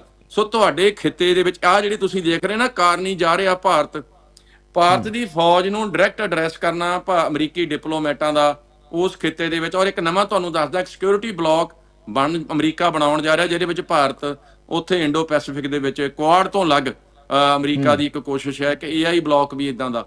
ਸੋ ਜਦੋਂ ਤੁਸੀਂ ਇਹਨਾਂ ਚੀਜ਼ਾਂ ਨੂੰ ਸਮਝਦੇ ਆ ਨਾ, ਤਾਂ ਤੁਸੀਂ ਛੇਤੀ ਦਿਲ ਨਹੀਂ ਛੱਡਦੇ। ਸੋ ਇਹ ਜ਼ਰੂਰ ਹੋਏਗਾ ਕਿ ਕੋਈ ਨਾ ਕੋਈ ਮਲਟੀਲੇਟਰਲ ਪਾਵਰ ਜਿਹੜੀ ਆ ਤੁਹਾਡੀ ਗੱਲਬਾਤ ਵੱਲ ਨੂੰ ਹੋ ਸਕਦਾ, ਜੋ ਵੀ ਤੁਹਾਡੇ ਵੱਲ ਨੂੰ ਚੱਲ ਰਿਹਾ ਆ। ਜਿਹੜੀ ਨਿਖਿਲ ਗੁਪਤੇ ਦੀ ਗੱਲਬਾਤ ਹੈ, ਮੈਂ ਦੱਸ ਦਵਾਂ ਕਿ ਕੱਲ ਵੀ ਸ਼ਾਇਦ ਮੈਂ ਪ੍ਰੋਗਰਾਮ 'ਚ ਗੱਲ ਕੀਤੀ ਸੀਗੇ ਕਿ ਜਮਾਲ ਖਸ਼ੋਗੀ ਨੂੰ ਮਾਰ ਕੇ $1 ਟ੍ਰਿਲੀਅਨ ਇਨਵੈਸਟ ਕਰਾ ਕੇ MBS ਸਾਹਿਬ ਮੁਹੰਮਦ ਬਿਨ ਸਲਮਾਨ, ਜਾਨੀ ਕਿ ਸਾਊਦੀ ਅਰਬ ਜਿੰਨਾ ਅਮੀਰ ਮੁਲਕ ਨਹੀਂਗਾ ਸਾਡਾ ਜਿਹੜਾ ਇੰਡੀਆ ਆ। ਸੋ ਜੋ ਡੀਲ ਹੋਈ ਆ ਉਹ ਤੁਹਾਡੇ ਸਾਹਮਣੇ ਹੌਲੀ ਹੌਲੀ CIA ਰਿਲੀਜ਼ ਕਰੇਗੀ। ਜਿਸ ਤਰ੍ਹਾਂ ਤੁਸੀਂ ਦੱਸਿਆ ਵੀ ਕਾਰਨੀ ਸਾਹਿਬ ਦਿੱਲੀ ਨੂੰ ਜਾ ਰਹੇ ਆ, ਪੰਜਾਬ ਦਾ ਬਿਜ਼ਨਸ ਫੋਕਸ ਕਰ ਰਹੇ ਆ, ਬੜੀਆਂ ਗੱਲਾਂ ਬਾਤਾਂ ਆ ਰਹੀਆਂ, ਡੈਨ ਸਟੈਟਨ ਸਾਹਿਬ ਵੀ ਚੱਲ ਰਹੇ ਆ। ਮੈਂ ਸਿਰਫ ਇੰਨਾ ਤੁਹਾਨੂੰ ਦੱਸ ਦਿਆਂ, ਜਿਹੜੀ ਖਬਰ ਬਾਬੇ ਜੱਗੇ ਨੇ ਮੈਨੂੰ ਘੱਲੀ ਸੀ ਉਹਦੇ ਵਿੱਚ ਮੈਂ ਡਿਟੇਲ 'ਚ ਸਾਰੀ ਨੂੰ ਪੜ੍ਹਿਆ। ਉਹਦੇ 'ਚ ਇਦਾਂ ਲੱਗਦਾ ਕਿ ਅਮਰੀਕਾ ਦੀ ਇਸਟੈਬਲਿਸ਼ਮੈਂਟ ਜਿਹੜੀ ਆ, ਡੀਪ ਸਟੇਟ ਜਿਹਨੂੰ ਕਿਹਾ ਜਾਂਦਾ, ਉਹ ਹਾਲੇ ਵੀ ਆਪਣੇ ਮੌਕਫ ਤੇ ਕਾਇਮ ਆ। ਉਹਦੇ ਵੱਲੋਂ ਕੋਈ ਵੀ ਢਿੱਲ, ਭਾਵੇਂ ਸੁਪਰੀਮ ਕੋਰਟ ਦੇ ਜੱਜ ਨੇ ਟੈਰਿਫ ਤੇ ਟਰੰਪ ਸਾਹਿਬ ਤੇ ਲਾਇਆ, ਤੇ ਨਾਲ ਹੀ ਟਰੰਪ ਸਾਹਿਬ ਨੇ ਕਹਿ ਦਿੱਤਾ ਵੀ ਚਰਚ ਤੇ ਸਟੇਟ ਅਲੱਗ ਨਹੀਂ ਹੋਊਗੀ। ਸੋ ਮੈਂ ਸਿਰਫ ਤੁਹਾਡੇ ਪ੍ਰੋਗਰਾਮ ਤੇ ਇੰਨੀ ਗੱਲ ਦੱਸਦਾ, ਪ੍ਰੈਜ਼ੀਡੈਂਟ ਟਰੰਪ ਨੇ ਕਿਹਾ ਵੀ separation of church and state ਖਤਮ ਕਰਨੀ ਹੈ, ਤੇ ਹੁਣ ਜਿਹੜੇ ਸਾਡੇ ਬੰਦੇ ਕਿੱਥੇ ਜਾਣਗੇ। ਸੋ ਮੇਰਾ ਮਤਲਬ ਆ ਉਹ ਚੈਲੰਜ ਕਿਹਨੂੰ ਕਰ ਰਹੇ ਆ, ਇਹਦਾ ਮਤਲਬ ਆ ਅਮਰੀਕਾ ਵੀ ਆਪਣੀ ਅੜੀ ਦੇ ਉੱਤੇ ਅੜਿਆ ਪਿਆ ਵੀ ਅਸੀਂ ਇਦਾਂ ਨਹੀਂ ਚੱਲਣ ਦੇਣਾ ਸਿਸਟਮ। ਪਰ ਆਉਣ ਵਾਲੇ ਸਮੇਂ ਦੇ ਵਿੱਚ ਇਹਦਾ ਸਾਰੀ ਦੁਨੀਆ ਤੇ ਅਸਰ ਹੋਊਗਾ ਜੋ ਅਮਰੀਕਾ ਦੇ ਵਿੱਚ ਹੋਊਗਾ। ਪ੍ਰੈਜ਼ੀਡੈਂਟ ਟਰੰਪ ਦੀ ਹੋਰ ਮਾਫੀ ਚਾਹੁੰਦਾ ਭਾਈ, ਤੁਹਾਨੂੰ ਇੰਟਰਪਟ ਕਰਦਾ ਵਿੱਚੋਂ। ਗੱਲ ਤਾਂ ਇਹ ਆ ਵੀ ਜਿੰਨਾ ਚਿਰ ਹਲਚਲ ਨਹੀਂ ਹੁੰਦੀ ਉਹਨਾਂ ਚਿਰ ਕੁਝ ਨਹੀਂ ਬਣਨਾ, ਹਲਚਲ ਦੇ ਵਿੱਚੋਂ ਹੀ ਕੁਝ ਨਾ ਕੁਝ ਨਿਕਲਣਾ। ਬਿਲਕੁਲ ਜਿਹੜਾ ਸਟੇਟਸ ਕੋ ਆ, ਜੇ ਆਪਾਂ ਕਹੀ ਜਾਈਏ ਵੀ ਅਮਰੀਕਾ ਹੀ ਸਾਰਾ ਕੁਝ ਕਰੀ ਜਾ ਰਿਹਾ, 에ਅਰਕ੍ਰਾਫਟ ਕੈਰੀਅਰ ਆ ਗਏ ਜੀ, ਇਰਾਨ ਨੇ ਹੱਥ ਖੜੇ ਕਰਤੇ, ਨਹੀਂ, ਉੱਥੇ ਕੋਈ ਨਾ ਕੋਈ ਹੋਰ ਪਾਵਰ ਵੀ ਪਲੇ ਕਰੇਗੀ ਵਿੱਚ ਰੋਲ, ਤੇ ਉਹਦਾ ਰਿਜ਼ਲਟ ਇਹ ਹੋਏਗਾ ਸੈਕੰਡ ਵਰਲਡ ਵਾਰ ਵਾਂਗੂ ਤੁਹਾਡੀ ਸਿਚੁਏਸ਼ਨ ਬਣੇਗੀ। ਤੇ ਜੇ ਤੁਸੀਂ 22 ਮਾਰਚ ਵਾਲੇ ਰੈਫਰੈਂਡਮ 'ਚ ਲਾਈਨਾਂ 'ਚ ਖੜਦੇ ਆ, ਜਾਂ ਤੁਹਾਨੂੰ ਕੋਈ ਇਹ ਕਹਿੰਦਾ ਲੈ ਲਓ ਬਈ ਆਹ ਤਾਂ ਹੋ ਗਈ ਗੱਲ, ਆ ਪਾ ਲਓ ਰੌਲਾ ਜਿਹੜਾ ਪਾਉਣਾ ਸੀ, ਯਾਰ ਮੈਨੂੰ ਤਾਂ ਇਹਨਾਂ ਦੀ ਅਨਾਉਂਸਮੈਂਟ ਸੁਣ ਕੇ ਹਾਸਾ ਆਉਂਦਾ। ਮਤਲਬ ਤੁਹਾਨੂੰ ਆ ਜਿਹੜੀ ਖਬਰ ਨਿਖਿਲ ਗੁਪਤਾ ਦੀ ਲਾ ਰਹੀ ਆ ਅਮਰੀਕਾ ਦੀਆਂ ਅਖਬਾਰਾਂ, ਇਹ ਪੜ੍ਹ ਕੇ ਤੁਹਾਨੂੰ ਹਾਸਾ ਨਹੀਂ ਆਉਂਦਾ ਕਿ ਪਹਿਲਾਂ ਮੈਂ ਤੁਹਾਡੇ ਪ੍ਰੋਗਰਾਮ ਤੇ ਅੱਜ ਕਹਿਣਾ ਚਾਹੁੰਦਾ ਵੀ ਗੁਰਦਿਆਲ ਸਿੰਘ ਸੰਧੂ ਝੰਡੀ ਉਹਨੂੰ ਕਹਿੰਦੇ ਸੀ, ਉਹਦਾ ਵੀ ਕਤਲ ਹੋਇਆ ਕੈਨੇਡਾ ਦੇ ਵਿੱਚ। ਬਲਵੀਰ ਸਿੰਘ ਨਾਂ ਦੇ ਇੱਕ ਬੰਦੇ ਦਾ ਵੀ ਕਤਲ ਹੋਇਆ, ਤਾਰੇ ਹੇਰ ਦਾ ਵੀ ਕਤਲ ਹੋਇਆ, ਤੁਹਾਡੇ ਅਮਰੀਕਾ 'ਚ ਸੂਰਜ ਸਿੰਘ ਜਵਾਈ ਦਾ ਪੈਟਰੋਲ ਪੰਪ ਚੋਰੀ ਕਰਨ ਲਈ ਕਤਲ ਹੋਇਆ। ਕੀ ਉਹਨਾਂ ਕਤਲਾਂ ਦੇ ਉੱਪਰ ਕਿਸੇ ਵੀ ਤੁਹਾਡੀ ਅਖਬਾਰ ਨੇ, ਤੁਹਾਡੇ ਲੀਡਰ ਨੇ, ਸਵਾਏ ਇਹਦੇ ਵੀ ਇਹ ਤਾਂ ਜੀ ਆਪਸ ਵਿੱਚ ਹੋਏ ਆ? ਜੇ ਇਹ ਗੱਲ ਸੀ ਤਾਂ RCMP ਨੇ ਪੰਨੂ ਤੇ ਮਲਕ ਜਿਹੜੇ ਨਿੱਜਰ ਤੇ ਮਲਕ ਕੇਸ ਦੇ ਵਿੱਚ ਪਹਿਲੇ ਦਿਨ ਕਿਉਂ ਕਿਹਾ ਵੀ ਇਹ ਰਿਲੇਟਡ ਨਹੀਂ ਆ, ਤੇ ਅੱਜ ਕਿਉਂ ਨਹੀਂ ਪੁਰਾਣੀ ਹਿਸਟਰੀ ਬਾਰੇ ਗੱਲਬਾਤ ਕਰਦੇ? ਸੋ ਮੇਰਾ ਮਤਲਬ ਆ ਸਾਨੂੰ ਇਹ ਗੱਲਾਂ ਸਮਝਣੀਆਂ ਚਾਹੀਦੀਆਂ ਆ ਕਿ ਸਾਡਾ ਆ ਜਿਹੜਾ ਨਿਖਿਲ ਗੁਪਤੇ ਵਾਲੀ ਗੱਲ ਹੈ, ਇੰਨੇ ਵੱਡੇ ਪੱਧਰ 'ਚ ਬਾਹਰ ਆਉਣੀ, ਭਾਰਤ ਨੂੰ ਧੌਣ ਤੋਂ ਫੜ ਲੈਣਾ ਅਮਰੀਕਾ ਦੀ ਏਜੰਸੀਆਂ ਦਾ, ਅਮਰੀਕਾ ਦੇ ਪ੍ਰੈਜ਼ੀਡੈਂਟ ਤੱਕ ਦਾ ਉਹਦੇ ਤੇ ਕਮੈਂਟ, ਟਰੂਡੋ ਦਾ ਪਾਰਲੀਮੈਂਟ ਵਿੱਚ ਉਹਦਾ ਐਡਰੈਸ ਹੈ, these are not minor things. ਜਿਹੜੀ ਗੱਲ ਇਹਨਾਂ ਨੇ ਪਾਈ ਸੀ ਨਾ ਜੱਗੇ ਉਹਨਾਂ ਦੀ ਖਬਰ ਵਿੱਚ ਵੀ ਇਟ ਵਿਲ ਟੇਕ ਡੈਗੇਟਸ, ਮਤਲਬ ਦਹਾਕੇ ਲੱਗ ਜਾਣਗੇ ਭਾਰਤ ਨੂੰ ਇਸ ਗੱਲ ਨੂੰ ਸਮਝਦੇ ਵੀ ਇਹਦੀ ਇੰਪਲੀਕੇਸ਼ਨਸ ਕੀ ਆ। The address of the parliament, ਜਿਹੜਾ RCMP ਦੀ ਸਪੀਚ ਵੀ ਇੰਡੀਆ ਦਾ ਕਮਾਂਡ ਐਂਡ ਕੰਟਰੋਲ ਸਟਰਕਚਰ ਆ, ਅਮਰੀਕਾ ਦੀਆਂ ਵਿੱਚ ਇੰਡਾਈਟਮੈਂਟ ਤੇ ਗਿਲਟੀ ਪਲੀ, ਇਹ ਤੁਸੀਂ ਯਾਦ ਰੱਖਿਓ। ਜਿਹੜੇ ਬੰਦੇ ਕਹਿੰਦੇ ਨਾ ਵੋਟਾਂ ਦਾ ਪਾਈਆਂ ਥੱਕ ਕੇ ਘਰ ਨੂੰ ਆ ਗਏ, ਤੁਹਾਨੂੰ ਇਹ ਤਾਂ ਸਾਨੂੰ ਵੀ ਨਹੀਂ ਪਤਾ, ਅਸੀਂ ਐਜ਼ ਏ ਮੀਡੀਆ ਚਲਾ ਰਹੇ, ਮੈਂ ਤੁਹਾਡੇ ਪ੍ਰੋਗਰਾਮ ਤੇ ਕਿੱਦਾਂ ਗੱਲ ਕਰ ਰਿਹਾ, ਸਾਰੇ ਇੰਗਲੈਂਡ 'ਚ ਗੱਲ ਜਾਰੀ ਆ, YouTube ਦੇ ਪ੍ਰੋਗਰਾਮ ਚੱਲ ਰਿਹਾ, ਸਾਡੀ ਤਾਂ ਕੋਈ, ਮੈਨੂੰ ਤਾਂ ਨਹੀਂ ਲੱਗਦਾ, ਮੈਂ 40 ਸਾਲ ਤੋਂ ਦੇਖ ਰਿਹਾ, ਸਾਡੀ ਤਾਂ ਕੋਈ ਐਡੀ ਹੈਸੀਅਤ, ਮੈਂ ਕਹਿੰਦਾ ਮੈਂ ਤੁਹਾਡਾ ਟਾਈਮ ਵੀ ਜ਼ਿਆਦਾ ਲੈ ਰਿਹਾ, ਹੈ ਨਹੀਂ ਸੀ। ਪਰ ਜਿਹੜੀ ਰੈਫਰੈਂਡਮ ਦੀ ਟਰਨ ਆਊਟ ਆ, ਉਹਨੇ ਮੀਡੀਆ ਵੀ ਸਾਨੂੰ ਦਿੱਤਾ, ਸਾਡੀ ਗੱਲ ਵੀ ਹੋ ਰਹੀ ਆ। ਅੱਜ ਮੈਂ ਤੁਹਾਨੂੰ ਹੋਰ ਦੱਸਦਾ, ਜਿਹੜੀ ਗੱਲ ਮੈਨੂੰ ਬਾਬੇ ਜੱਗੇ ਨੇ ਘੱਲੀ ਆ, ਜਾਂ ਜਿਹੜੀ ਇੱਕ ਕੈਨੇਡਾ 'ਚ ਗਲੋਬਲ ਨਿਊਜ਼ ਨੇ ਲਾਈ ਆ, ਉਹਦੇ 'ਚ ਦੁਬਾਰਾ ਇੱਕ ਟਰਮ ਯੂਜ਼ ਹੋਈ ਆ, ਇੰਡੀਪੈਂਡੈਂਟ ਸਿੱਖ ਸਟੇਟ ਖਾਲਿਸਤਾਨ, ਜਿਹੜਾ ਕਿ ਪੱਤਰਕਾਰ ਲਿਖ ਰਿਹਾ ਹੈ। ਸੋ ਜਦੋਂ ਐਡਮਿਨਿਸਟ੍ਰੇਟਿਵ ਸਟੇਟ ਉਹਨਾਂ ਨੂੰ ਕਹਿੰਦੀ ਨਾ ਵੀ ਇੱਥੇ ਰੈਡੀਕਲ ਨਹੀਂ ਲਿਖਣਾ, ਇੱਥੇ ਫਨੈਟਿਕ ਸਿੱਖ ਨਹੀਂ ਲਿਖਣਾ, ਇੱਥੇ ਇੱਕ ਐਕਸਟ੍ਰੀਮਿਸਟ ਨਹੀਂ ਲਿਖਣਾ ਵੀ ਇਹ ਲੋਕ ਅੱਤਵਾਦੀ ਆ, ਇਹਨਾਂ ਦੇ ਦੇਖੋ ਜੀ, ਇਹਨਾਂ ਦੇਖਣ ਨੂੰ ਹੀ ਤਾਲੀਬਾਨ ਲੱਗਦੇ ਆ, ਇੱਥੇ ਲਿਖਣਾ ਆ ਇੰਡੀਪੈਂਡੈਂਟ। ਇਹ ਤੁਹਾਨੂੰ ਲੱਗਦਾ ਵੀ ਇਹ ਅਖਬਾਰ ਜਿਹੜੀ ਆ ਪਹਿਲਾਂ ਪਾਸ ਇਹ ਇਦਾਂ ਛਪਦੀ ਆ ਵੀ ਜਲੰਧਰ ਜਾ ਕੇ ਫਲਾਇਰ ਛਾਪਤਾ ਜੀ, ਕਿਸੇ ਦੀ ਮੱਝ ਖੋਲ ਕੇ ਲੈ ਗਏ? ਇਹ ਪ੍ਰੋਪਰ ਰਿਵਿਊ ਹੁੰਦੀ ਆ ਇੰਟੈਲੀਜੈਂਸ ਤੋਂ, ਇੰਟੈਲੀਜੈਂਸ ਦਾ ਇੱਕ ਪਾਰਟ ਹੁੰਦਾ ਆ ਹਰੇਕ ਪ੍ਰੈਸ ਦੇ ਵਿੱਚ। ਸੋ ਉਹਨਾਂ ਦੀ ਜਿਹੜੀ ਟਰਮੀਨੋਲੋਜੀ ਹੈ ਨਾ, ਇਹ ਦੱਸਿਆ ਜਾਂਦਾ ਵੀ ਨੋ, ਇੱਥੇ ਲਿਖੋ ਸੈਪਰੇਟਿਸਟ, ਇਹ ਤਾਂ ਬੜੀ ਲੀਨੀਅੰਟ ਟਰਮ ਆ, ਇੱਥੇ ਲਿਖੋ ਫੰਡਾਮੈਂਟਲਿਸਟਿਕ ਸਟੇਟ, ਇੱਥੇ ਲਿਖੋ ਫਨੈਟਿਕ ਸਿੱਖ, ਇੱਥੇ ਲਿਖੋ ਟੈਰਰਿਸਟਿਕ, ਇੱਥੇ ਲਿਖੋ ਐਕਸਟ੍ਰੀਮਿਸਟ ਸਿੱਖ। ਪਰ ਇਹ ਟਰਮ ਕੀ ਆ ਕਿ ਜਿਹੜਾ ਸੈਪਰੇਟਿਸਟ ਲੀਡਰ ਆ ਹਰਦੀਪ ਸਿੰਘ ਨਿੱਜਰ, ਜਿਹੜਾ ਵੀ ਅੱਜ ਸਿੱਖ ਆ ABC, let it be anybody, ਜੇ ਗੁਰਪਤਵੰਤ ਸਿੰਘ ਪੰਨੂ ਸੈਪਰੇਟਿਸਟ ਲੀਡਰ, ਉਹਨਾਂ ਦੀ ਇੱਕ struggle for independent Sikh state, Punjab ਹੀ ਨਹੀਂ ਲਿਖਦੇ, ਉਹ ਖਾਲਿਸਤਾਨ ਲਿਖਦੇ। ਸੋ ਇਹ ਤੁਹਾਡਾ ਜਿਹੜਾ ਤੁਸੀਂ ਇੰਨਾ ਮਿਹਨਤ ਕੀਤੀ ਆ ਮੀਡੀਆ, ਤੁਸੀਂ 5 ਦਿਨ ਲਗਾਤਾਰ 2-2 ਘੰਟੇ ਚਲਾਉਣੇ ਆ ਪ੍ਰੋਗਰਾਮ, ਇਹ ਜਿਹੜੀ ਮਿਹਨਤ ਆ, ਜਿਹੜੀ ਫਾਈਨੈਂਸਿੰਗ ਆ, ਜਿਹੜੇ ਪ੍ਰੋਗਰਾਮ ਦੇ ਵਿੱਚ ਲੋਕੀ ਵੋਟ ਕਰਦੇ ਆ, ਬਿੱਲ ਬੋਰਡ ਲੱਗਣੇ ਆ, ਸਿਆਟਲ 'ਚ ਜੋ ਚੱਲ ਰਿਹਾ ਆ, ਇਹਦਾ ਸਾਰਾ ਇੱਕ ਕੁਮੂਲੇਟਿਵ ਇਫੈਕਟ ਹੈ। ਕੁਮੂਲੇਟਿਵ ਇਫੈਕਟ ਹੁੰਦਾ ਵੀ ਇਹ ਸਾਰੀ ਧੱਕ ਜਿਹੜੀ ਪੰਜਾਬੀ 'ਚ ਕਹਿੰਦੇ, ਉਹ ਇੱਕ ਪਾਸੇ ਸਿਰੇ ਤੇ ਜਾਂਦੀ ਆ ਗੱਲ। ਔਰ ਇਹ ਤੁਸੀਂ ਦਿਖਾਉਂਦੇ ਰਹੋ, ਤੁਸੀਂ ਬਾਹਲਾ ਸ਼ਾਰਟ ਸਾਈਟਡ ਗੱਲਾਂ ਨਾ ਕਰੋ ਵੀ ਯਾਰ ਆ ਤਾਂ ਲਓ ਜੀ ਹੋ ਗਿਆ, ਹੁਣ ਦੱਸ ਵੀ ਕਿੱਦਾਂ ਕਰਨੀ ਆ ਸਿੰਘ, ਤੁਹਾਡੇ CNN ਦਾ ਕੀ ਹਾਲ ਆ?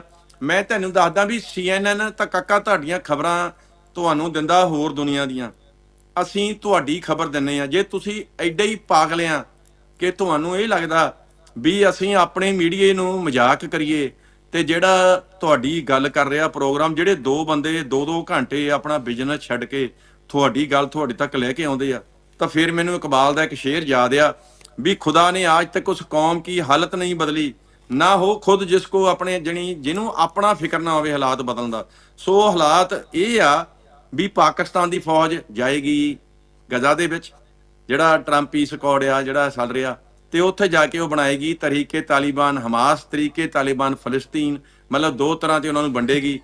ਤੇ ਜਿੱਦਾਂ ਅਫਗਾਨਿਸਤਾਨ 'ਚ ਰੋਲ ਪਲੇ ਕੀਤਾ ਸੀ ਉਹੀ ਕਰੇਗੀ, ਔਰ ਪਹਿਲਾਂ ਵੀ ਕੀਤਾ ਸੀ ਰੂਸ ਦੇ ਨਾਲ, ਕਮਿਊਨਿਜ਼ਮ ਨੂੰ ਬਾਹਰ ਕੱਢਣ ਲਈ ਬਿਲਕੁਲ ਸਹੀ ਕੀਤਾ ਸੀ। ਹੁਣ ਜਿਹੜੀ ਇਜ਼ਰਾਈਲ ਦੀ ਸਟੇਟ ਬਣਾਉਣੀ ਬਿਲਕੁਲ ਸਹੀ ਆ, ਉੱਥੇ ਉਹਨਾਂ ਦਾ ਪੁਰਾਣਾ ਹਿਸਟੋਰੀਕਲ ਰਾਈਟ ਆ।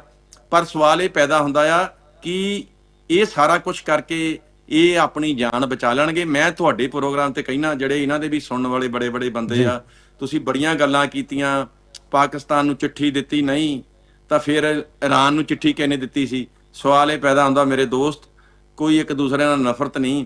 ਇਹ ਤੁਸੀਂ ਦੇਖੋਗੇ ਆਪਣੇ ਹਾਲਾਤਾਂ ਨੂੰ, ਤੁਸੀਂ ਵੀ ਇਧਰੋਂ ਹੀ ਹਿੰਦੁਸਤਾਨ ਦੇ ਹੀ ਬੰਦੇ ਆ ਜ਼ਿਆਦੇ, ਉਧਰੋਂ ਤੁਹਾਡੇ 'ਚ ਬਹੁਤ ਘੱਟ ਆ।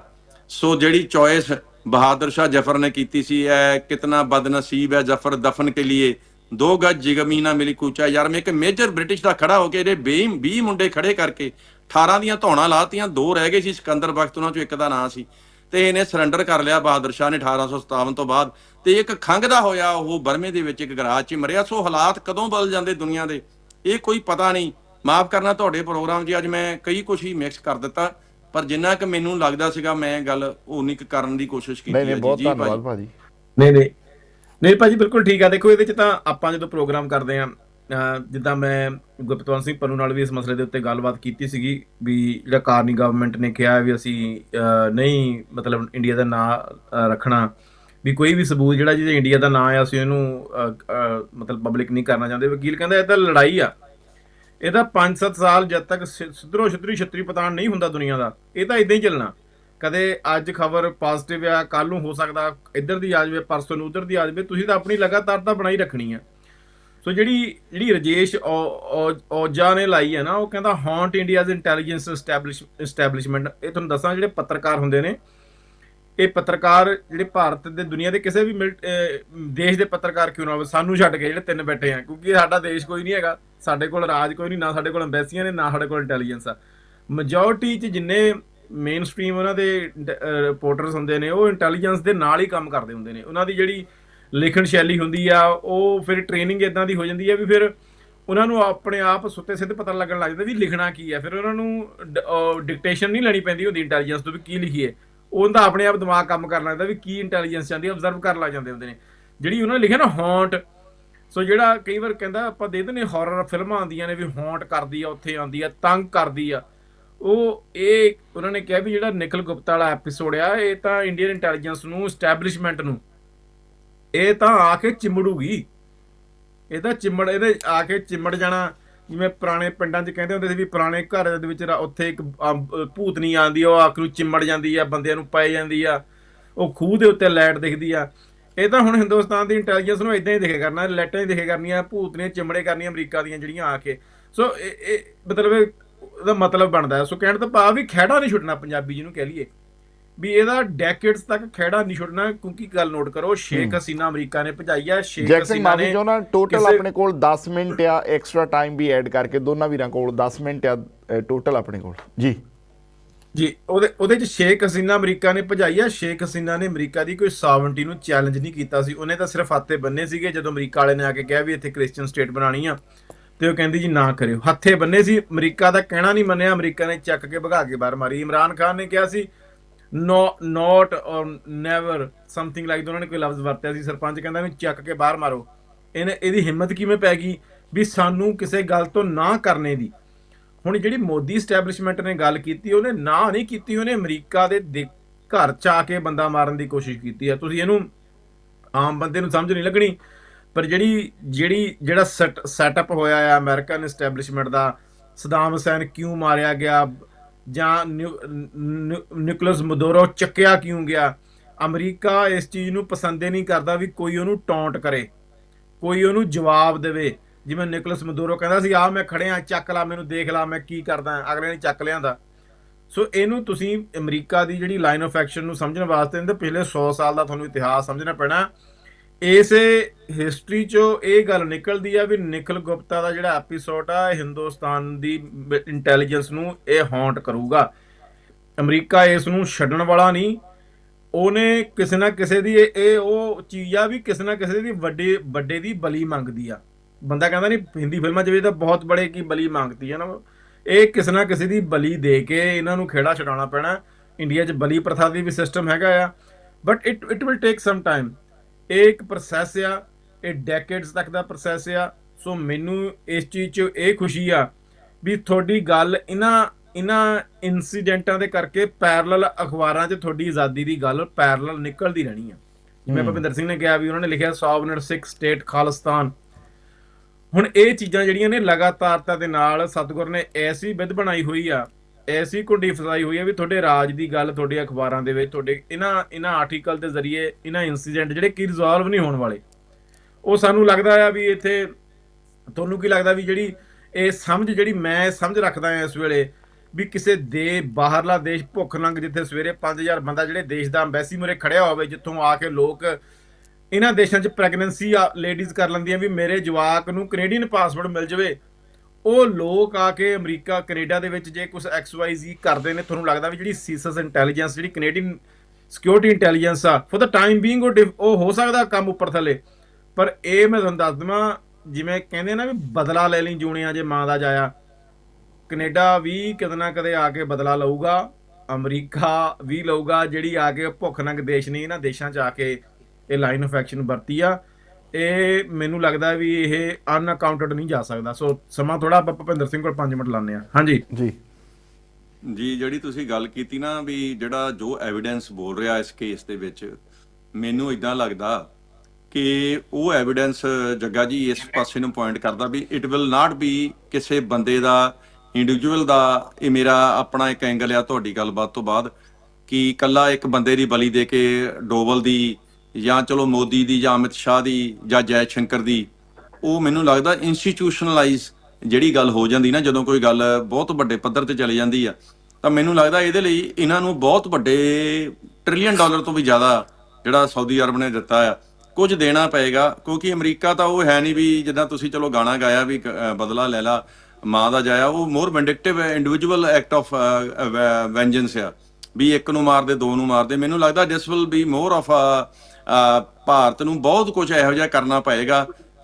ਭਾਵੇਂ ਇਹ ਬੰਦਾ ਛੱਡ ਵੀ ਦੇਣਾ, ਉਹਨਾਂ ਨੇ ਕਹਿ ਵੀ ਦੇਣਾ ਸਰ ਮੈਨੂੰ ਛੱਡ ਦਿਓ, ਦੱਸੋ ਤੁਸੀਂ ਕਿਹੜੀ ਸਰਵਿਸ ਚਾਹੁੰਦੇ ਆ। ਇਦਾਂ ਹੀ ਪਾਕਿਸਤਾਨ ਕਰਦਾ, ਇਦਾਂ ਹੀ ਸਾਊਦੀ ਅਰਬ ਕਰਦਾ। ਤੁਸੀਂ ਦੇਖ ਲਓ ਸਾਰੀਆਂ ਮਿਡਲ ਈਸਟ ਦੀਆਂ ਕੰਟਰੀਆਂ, ਇਵਨ ਅਜ਼ਰਬਾਈਜਾਨ ਵਿੱਚ ਉਹ ਰਡਾਰ ਡਿਪਲੋਇਡ ਆ ਜਿਹੜੇ ਇਰਾਨ ਦੀ ਮਿਜ਼ਾਈਲ ਜਦੋਂ ਪਹਿਲਾਂ ਉਹ ਚੜ੍ਹਦੀ ਹੈ ਨਾ, ਜਦੋਂ ਫਾਇਰ ਹੁੰਦੀ ਉਹਦੀ ਸਪੀਡ ਇੰਨੀ ਜ਼ਿਆਦਾ ਨਹੀਂ, ਹਾਈਪਰਸੋਨਿਕ ਦੀ ਵੀ 60 ਸਕਿੰਟ ਦਾ ਟਾਈਮ ਤੇ ਉਹਦੀ ਸਪੀਡ ਬਹੁਤ ਘੱਟ ਆ।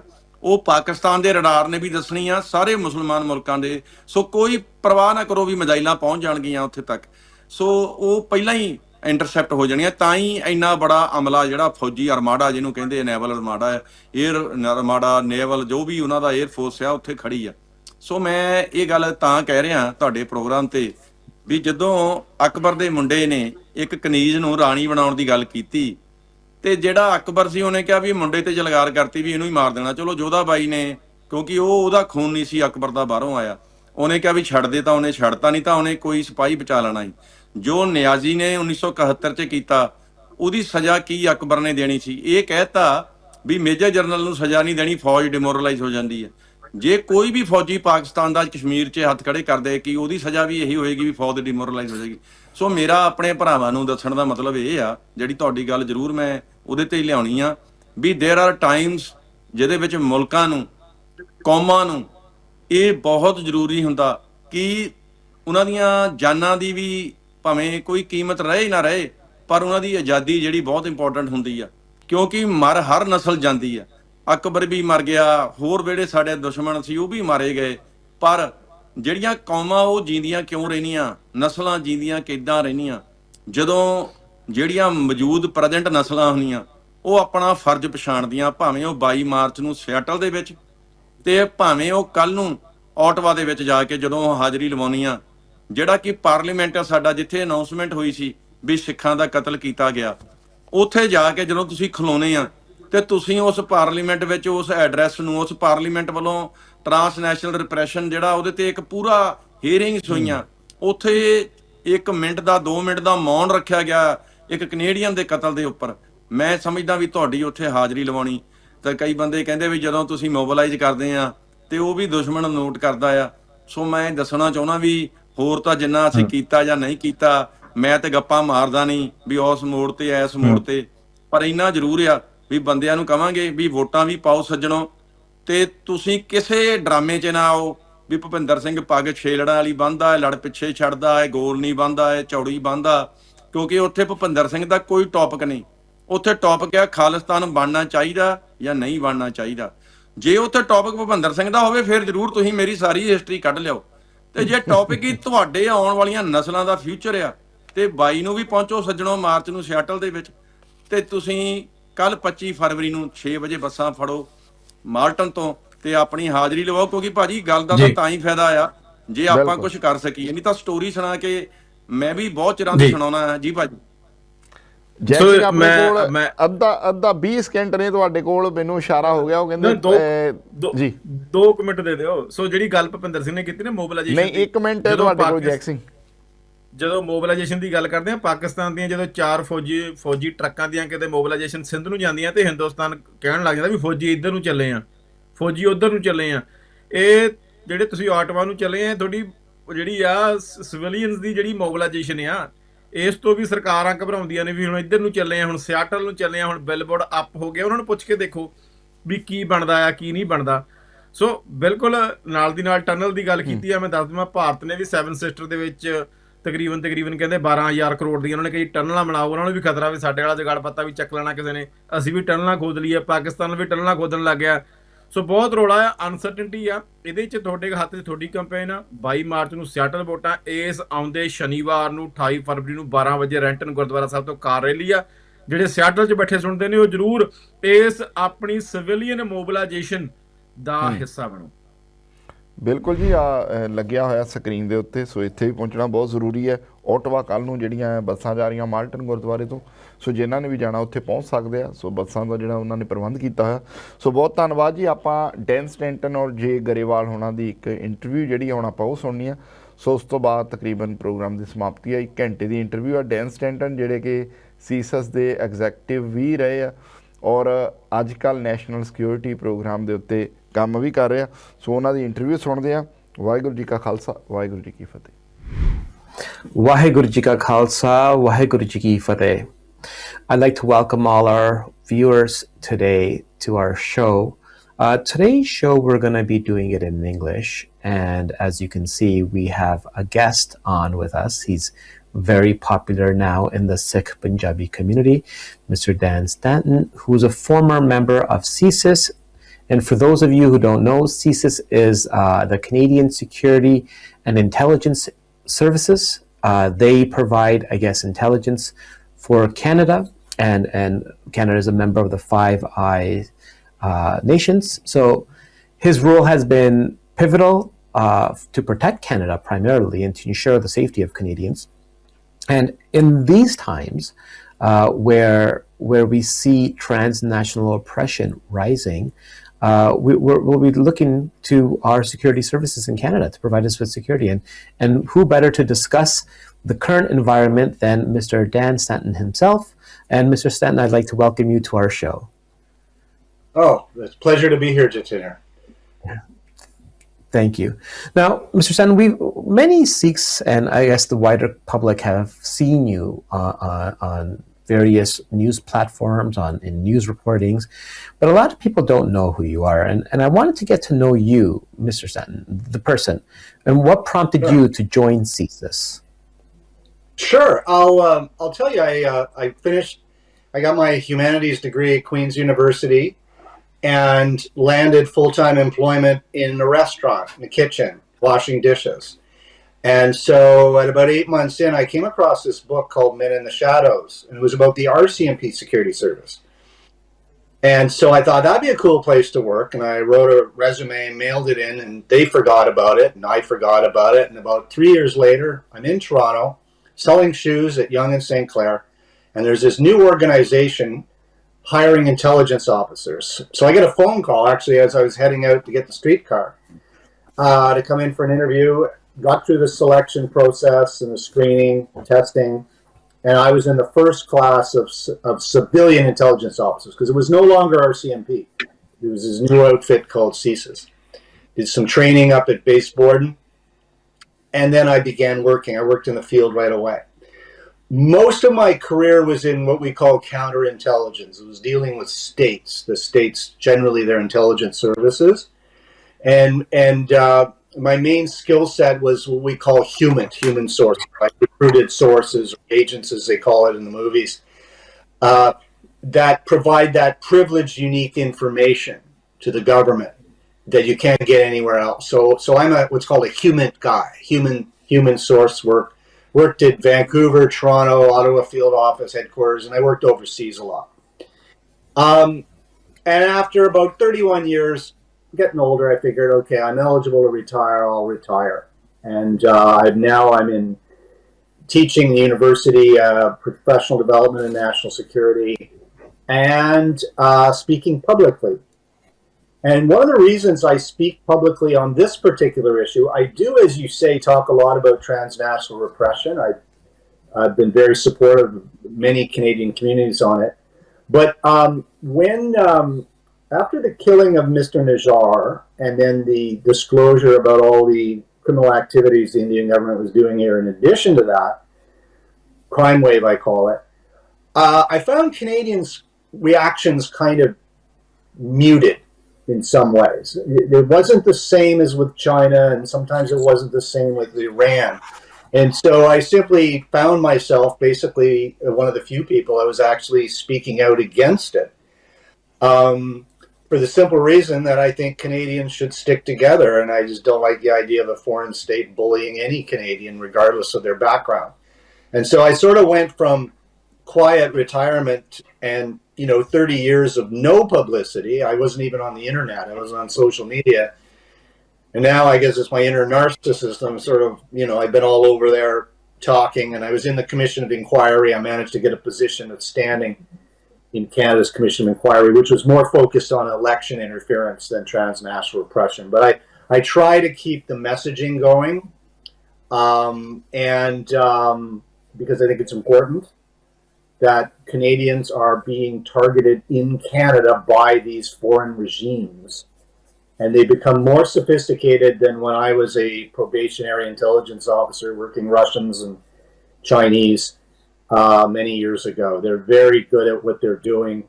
And I think we really, as a country, we need to get our act together. So that's really what brings me here. It's just a matter of human rights matters, basically. I think that's why a lot of us, I'm born and raised in Canada. I never faced any oppression in India. No one ever really, the Indian police haven't been able to ever lay a hand on me. However, when you see the history and you see the injustice, something speaks out inside you and says, look, we have to do something. I guess it's a Canadian value and it's a Sikh value, right? That we cannot remain silent. This is wrong.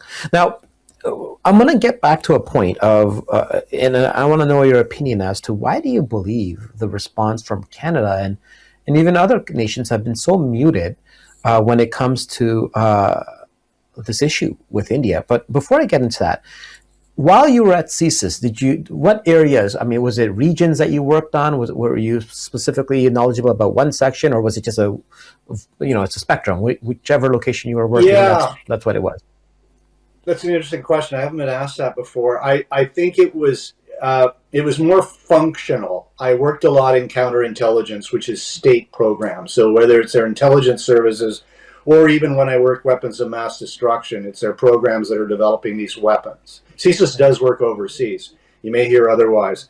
And so I've always been attracted to the state-driven threat-related activities. I think because it's more complex, more ambiguous, and there's more deception, and it sort of just appealed to my personality, and so. But I probably have more of a stronger background on Russia, and let's say than China, and I've always had some involvement in South Asia, whether from a counterintelligence perspective or dealing with extremism. I used to run the national counterterrorism program, the domestic one, for a while. So I've always there's something about South Asia, just pure happenstance, I tended to be involved in, which again is flaring up here. We have to remember 95% of CSIS's mandate has got to do with an international nexus.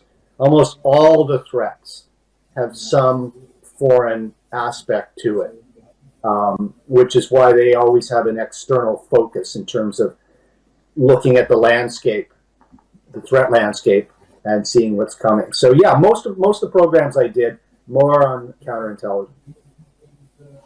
Now, focusing in on the question I want to ask you, why, in your opinion, do you believe the response? Because as a Canadian Sikh, I do feel the same thing, that this has been a very lukewarm response from our government. It's kind of been slaps on the wrist and then kind of shoving it under the rug. And it's infuriating to us because the risk and the threat to Canadians, and we'll get into that after, still exists. So why do you believe that this was the case? Why do you think Canada reacted in the way that they did after their initial strong public statement? Yeah, well, I mean, I'll separate the government a bit from the public. I mean, because there has been, from the former PM's disclosure in the House of Commons to all sorts of PNG actions with diplomats and things like that, and there has been that, which in a way they couldn't really avoid reacting to. But I think in terms of the Canadians in general, I'll just look at, for example, when the Chinese foreign interference thing was flaring up, and I gave some House testimony a couple times and things like that. And, you know, you see posts on social media and that, and a lot of Canadians were like outraged and so on. And then I remember when things were posted about India and the Sikh population, and with some, I was on X for a while. There was a lot of pushback. I got some pretty uncomplimentary comments from some people, some from extremists, some far right. And I think it's that I think a lot of Canadians see what's going on as an India problem. I think they see this as you go back home and deal with that there. And they don't apply the same, I think, to some other areas in this country. I think when they see people, whether they have a flag for Khalistan and they're lined up for a referendum, or they're expressing anger in front of an embassy, I think there's a different reaction to some Canadians than if it were China or Iran or other things. I think it's I think it kind of reveals a fair bit. I'll even circle back to Air India bombing, and I wasn't in the service at the time, but I do know that most Canadians thought that was an India problem. Most thought that the victims on the plane were Indians. And I think there was a poll later, like in 2007, that most Canadians just thought it was an India problem, when in fact it was one of the worst terrorist attacks ever in Canadian history. So I think Canadians like to associate a lot of these, I guess, transnational repression as it's, you know, if they would just be quiet, or if they would go back there, then it wouldn't be an issue. Whereas I see it differently. I see this is a Canadians, you know, it's so different. You know, my background's Irish, so I mean, there's no hope for me. But I just think we need to stick together. Is basically it. And now, you know, we can differentiate, like you said, between public opinion and public perception. I would argue that public opinion and perception is kind of formulated through media and messaging and nudging by the government. My question is, do you believe the government's response? Initially, Prime Minister Trudeau made the statement in the House of Parliament, which was the belief of most, I say not all, but most Canadian Sikhs who were saying it from day one. I remember seeing videos when the assassination happened that this was India's hand, right? So that's been our understanding from day one. And when Prime Minister Trudeau said this in the House of Commons, it really lent legitimacy to our view. Do you believe since then, with the change in government, there's been that same desire? Because I mean, you know, prior to the change in government, there was this RCMP, area meeting saying that we believe the government is responsible. There's a joint web conference that happened, or a conference that happened, right? So you saw that push. You see the RCMP saying, look, the government saying, look, this is India. India's not cooperating. They're denying it. We were told them we'd go public. We believe they have these elected officials. These elected officials have now left. We want to interrogate them. We want them to remove diplomatic immunity. All that happened. And then there's this change of government. And since then, what's your analysis on the government's reactions? I don't think. Well, first of all, I think I was very pleased that Trudeau made that announcement in the House. In some ways, I don't think he had any choice. I mean, if you're the leader of a country, your first priority is the safety and security of your citizens. Otherwise, should go do something else. So there was a lot of frustration, what I read between the lines, with the government of Canada and the government of India in getting them to acknowledge and cooperate, like you say. And they were basically saying, talk to the hand. And that's probably what led him to make that announcement, is using intelligence to strategically influence countries. I don't think with the change of government there's been any change in the sense that we're going to go light on law and order and holding people to account and collecting intelligence. I think it's just, as we all know, Donald Trump has just ruptured that world order, and our economy demands that we get some trade arrangements with other countries. And so I don't think that the communications the government has done has been very good in terms of re-engaging with India and even re-engaging with China to a certain degree. And I can see why people might think, hey, what goes on? But, you know, it is a new world order. And cynical as it sounds, I think human rights is always going to take a backseat to statecraft, unfortunately, in this case.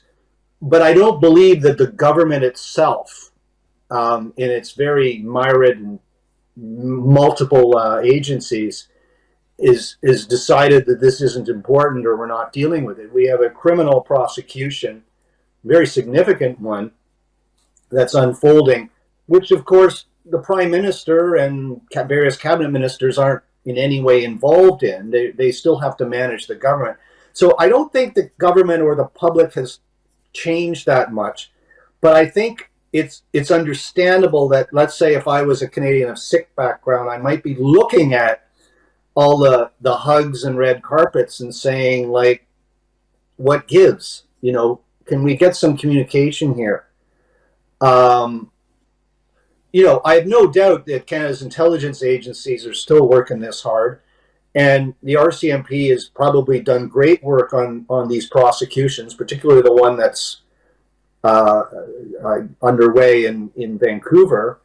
And with those limitations, there's not really an awful lot people can do. So yeah, I don't think I wouldn't say that one prime minister comes in and he has a different attitude to national security.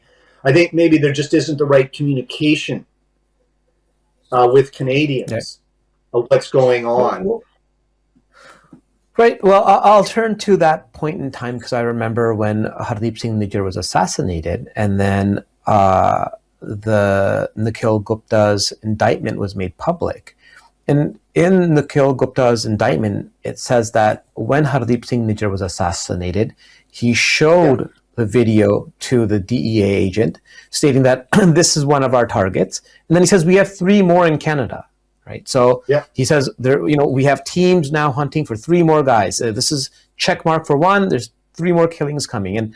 And I can understand why Prime Minister Trudeau went public. I mean, there was a clear and present threat to Canadians.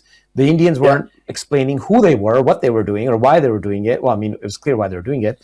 And then, you know, this had to be made public to, in a way, also throw a wrench in any planned assassinations at that point moving forward, because it brought sunlight to this area. But my question is, we see this prosecution happening of these 3 individuals, right? And up until, you know, recently, since Trudeau's visit, the Indians have been harping that Canada's never provided any evidence. There's no proof. This is a sham. We don't have any evidence. I mean, there's clear text messages from Gupta, and he's working with Yadav, who is a equivalent to CSIS, a raw agent. So he's being run by a government. And just to keep everything in perspective, Gupta had criminal proceedings against him. They removed those criminal proceedings. Now, how can a non-government official get a court to remove criminal proceedings in India? I mean, there has to be clearly some government linkage, right? Right. So we see this, but then when we see all this and all the we see berating of Canada by India, the insulting, the down talking, and then now we hear that the Canadian prosecution wishes to withhold evidence or information for public relations and public safety. Right? These are the concerns that were given. That hey, we have some evidence. We don't want to make it public. In this trial, this is for public relations and public safety. So we're trying to suppress it or not make it public in some manner. Now, my question to you is: one, why do governments take such steps? Like, what would prompt them to say, hey, this evidence or this type of thing, irrespective of what it is a concern to public safety if made public, or it's a threat to international relations? What is the threshold? What is the standard that causes that action to be taken? Good question, and I'll give you an answer. They're not going to disclose that intelligence to be used as evidence because of national security concerns and international relations or relations with another foreign state. And the concern isn't India. The concern is the foreign state that provided that intelligence to Canada. That's my take on it. So we know from, I think it was a leak, Bloomberg News, later Global News, said that Britain supplied that intelligence from their SIGINT agency. And there's absolutely no way that the British government or the Canadian government wants that to be disclosed in a public forum. And that is the second reason why they're not going to disclose it. It's the relationship with the Five Eyes partner that's key. It's not we don't want to release the evidence because it will upset Narendra Modi. They don't do that. They don't let whatever's going on, whatever week we like that country is going to influence it. But I don't see this as a showstopper. I'm convinced, and I don't have a law enforcement background, that the Crown or the prosecution service with the RCMP has come up with a very strong case with evidence on these guys, probably forensics, witnesses. I know there were witnesses. And they probably are pushing and asking to have that signals intelligence introduced because I guess if you want to look at intent and motivation, it ties in the Indian government in. And who would have an interest in killing this gentleman? And so I think this Attorney General is saying we're going to slap a Section 38 on it. We don't want that to come in. It's the old conundrum where you weaken national security by exposing more information, which is going to lead to a prosecution. I don't think it's a showstopper for this trial. I think what we're seeing is that the Crown has gone to such lengths to make it a good, fair trial that we're not going to see it thrown out, which I think would be very disappointing over some procedures. So when I see that, it's like, well, the system is chugging ahead. Okay. Now, I mean, I read the Bloomberg, I believe it was, article in regards to how this evidence was considered so sensitive that the British actually flew to Canada and didn't send it through electronic means. They actually let them, they physically came here. But the question is, isn't the cat already out of the bag? I mean, this news isn't privy to you and I, right? Yeah. We know what happened. It's the details. See, what India wants when they say we want evidence is they want the details. And so the means by which the British collected that piece, and it's probably a very important piece, you don't want your adversaries to know how you collected it because they may still be collecting it. Like I've heard that, what's his name, Amrit Shah, one of Modi's key advisors, he's implicated in it. We know the raw director reports directly to Modi. There's no committee or minister. So from an intelligence perspective, it's probably beyond doubt that this was ordered from the high level, or at least approved. And to get those details out, it would probably maybe make the prosecution easier. I don't know. But if it means then that our allies are not going to be able to collect that information, which someday in the future could prevent an even bigger catastrophe. I mean, that's why you don't want to compromise intelligence. They just can't. It's part of a Five Eyes. I used to get reports like that with British, and they've got all sorts of caveats on it, and Canada's too. Can't even tell your dog about it. I mean, I don't want to be facetious, but they just do not want that information to get out. And I think that's what we're seeing here. But there's a lot more that, Canadian intelligence would have gotten that can be sanitized or declassified. There's witnesses. I know there were a couple of guys that ran after the shooters. There's probably forensics. Who knows? There's probably an informant in there somewhere. So I'm not concerned about this trial. It shows to me that the state is trying the best they can, and they're being told, no, you can't use that. Yeah. No, and I want to raise, I guess, and maybe I speak for others as well. Our concern isn't about the trial either. Our concern, we have confidence in our law enforcement. We have confidence in, their ability to prosecute this case. I mean, these guys, what they did, if they are indeed guilty, we have confidence in that. But even if, let's just accept that they are the guilty parties, they did do the execution, the assassination. Yeah. They didn't do it for any personal vendetta, right? That's not the motive. No. Our concern is who hired them, right? And that's where we have fears that, look, yes, you can have a trial here and we can get them sentenced, let's just say even to life imprisonment. That's great. But that's not going to stop the wave of violence that's coming towards Canada. And that is what we fear as Canadians, right? Yeah, and that's the thing that is fairly new in intelligence. Historically, intelligence services don't use criminals because they're unreliable, they're indiscreet, they're terrible tradecraft, everything. And with India, you heard about the Bishnoi group and so on, and these things. And so you have these intermediaries and proxies such that the ones carrying out the dirty deed, and it's the same with Iran, they don't necessarily know who it's done for. They just got some contract they have to carry out. And I know when the RCMP commissioner had made that disclosure on Thanksgiving Monday, 2024, I remember the date because I was getting ready for a turkey dinner. They made the disclosure because there was more being threatened, more duty to disclose, as it's called. That's where the RCMP goes and says, hey, there's a threat against you. So the Indian government was still doing that stuff. Now, I guess I could say, how do we know these contracts were maybe initiated months or a year ago? You know what I mean? Or how much control do they have? Is it a matter that the Indian government can just say, hey, don't do that anymore? Or how much of it is, thrown out? Because I saw something recently, I don't know if it was in Ontario or BC, where someone of Sikh background had said he'd been notified by law enforcement about a threat. And so, I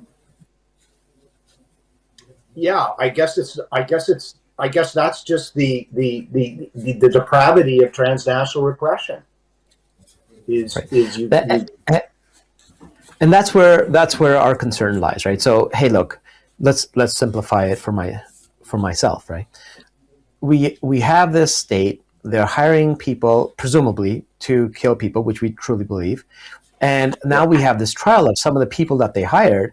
And what we fear is that the role of that state will be intentionally omitted and or downplayed, and the criminal act, the killing, would be overemphasized, and the fact that justice has prevailed, that we've been able to get these guys. And that's not really justice for us. I mean, I know Mr. Dupinderjit Singh also, he gets them all the time. He recently got a notice from, I believe, the RCMP saying, look, the hit teams are in town. They're looking for you now. We just need to let you know. I mean, imagine, he has family, he has kids, and you get this call. And you're a law-abiding citizen. You have no criminal record. You're not involved in the underworld. You're not, moving drugs. You can understand that line of work. Hey, you know what? It's part and parcel of what you do. So, you're law-abiding and you get this. What do you do, right? And now that you have this trial pending and you see this, hey, look, we can finally get it in the record. It's, it's going to be tried by adjudicator. So one can't say this is just frivolous accusations. It's actually going to be tried in court. when you suppress those acts, I mean, those are our concerns as Canadians. And I understand, you're a former CSIS agent. You're not privy to what the decision-making process is. You've said, hey, look, here's my understanding. This may be evidence that may endanger, and that tool that's being used may protect you in the future. But from our perspective, it may or may not. But what we do have right now an opportunity to do is show to the world that, yes, India is responsible. This isn't one-off. And the way the Indians have spun it, Canadian, they're these incompetent, people that made this accusation. They never showed us any evidence. And it's really, really dangerous and frustrating for Canadian Sikhs because we're looking at it. We know what's happening. And we'll talk about the extortions in a second, but we see what's coming. It's already here, right? It's a wave that's already here, and it's just going to intensify because there's no consequences. No consequences for the perpetrators or the organizers, let's just say. You know what? I mean, that's an excellent point. It is a criminal trial, and probably the weight of evidence is probably the criminal aspect of it.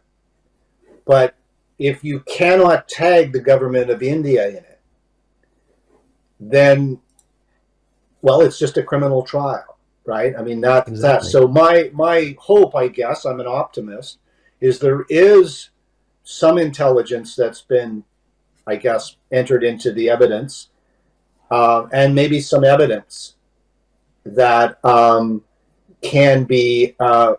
tie it back to India. Because you're right, it's kind of like, I don't want to say what's the point, but if it's just another criminal trial, because maybe the Crown figure's defense is going to say, well, this is all just a campaign against India type thing. You know what I mean? Or politicized. If the defense wants to say these guys are in jail because this is politicized and they're not getting a fair trial, they want to stay away from that. But to actually have evidence in a Canadian court of law that ties it to the government of India is going to carry a lot of weight. There could be that evidence. They just don't want to use that sensitive information from the British. Yeah, and that's where our concern is, and that's where our frustration comes from. Is that, like you said, one, there's a new world order now. The U.S. is playing a different role. U.S. has openly talked about annexing Canada, making it the 51st state, and as a result, the Canadians are now looking at 80% of our trade is with America. That's a fact, right? There's our neighbor, our only physical neighbor is the United States, right? We share a land border with them, and now we're in the process. And in that process, like you said, the interest in Canada, which I would argue is cultivated, interest is crystallized through various techniques. That is waning, and that may not be a sign of Canadians' lack of interest, but maybe a desire from those in charge to kind of downplay what happened and let it kind of water under the bridge. Let it just go. You guys promise not to do it again. Okay, it happens again. Promise not to do it again. That type of behavior. And I you were obviously maybe not. Obviously, you were retired by then. But I want to ask you, in your experience, if you did look in Toronto and Brampton. I mean, I'm born in Toronto. I've been raised in Brampton my whole life. I've never seen extortions. I've never seen violence. I've never seen such acts in Brampton prior to 2023. And if you stop and think about it, when Hardeep Singh Nijjar is assassinated, the Indian government, not even the Canadians, the Indian government ran with the narrative that this is inter-gang violence in Canada. Oh, this is part and parcel of the Indo-Canadian gangs, the Sikh Khalistani gangs. This is what's happening. And that never existed. I've been in the Khalistan movement. We have differences, but it never existed. Yeah. And since 2023, the wave of extortions, I think it goes literally from 0 to 100, right? And we kicked out diplomats precisely for this reason, where they said they were engaged in arson. Go ahead. Yeah, we didn't just kick out diplomats, we kicked out their ambassador who was implicated in it. This was an intelligence operation.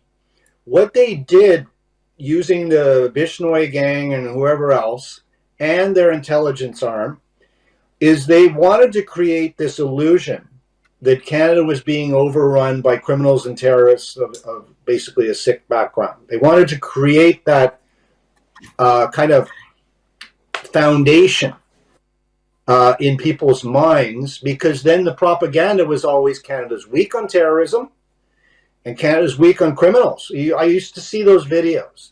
Remember, at the same time, they were out alleging that Justin Trudeau, there was cocaine on his plane when it wouldn't leave Delhi, right? Because it had some mechanical problems.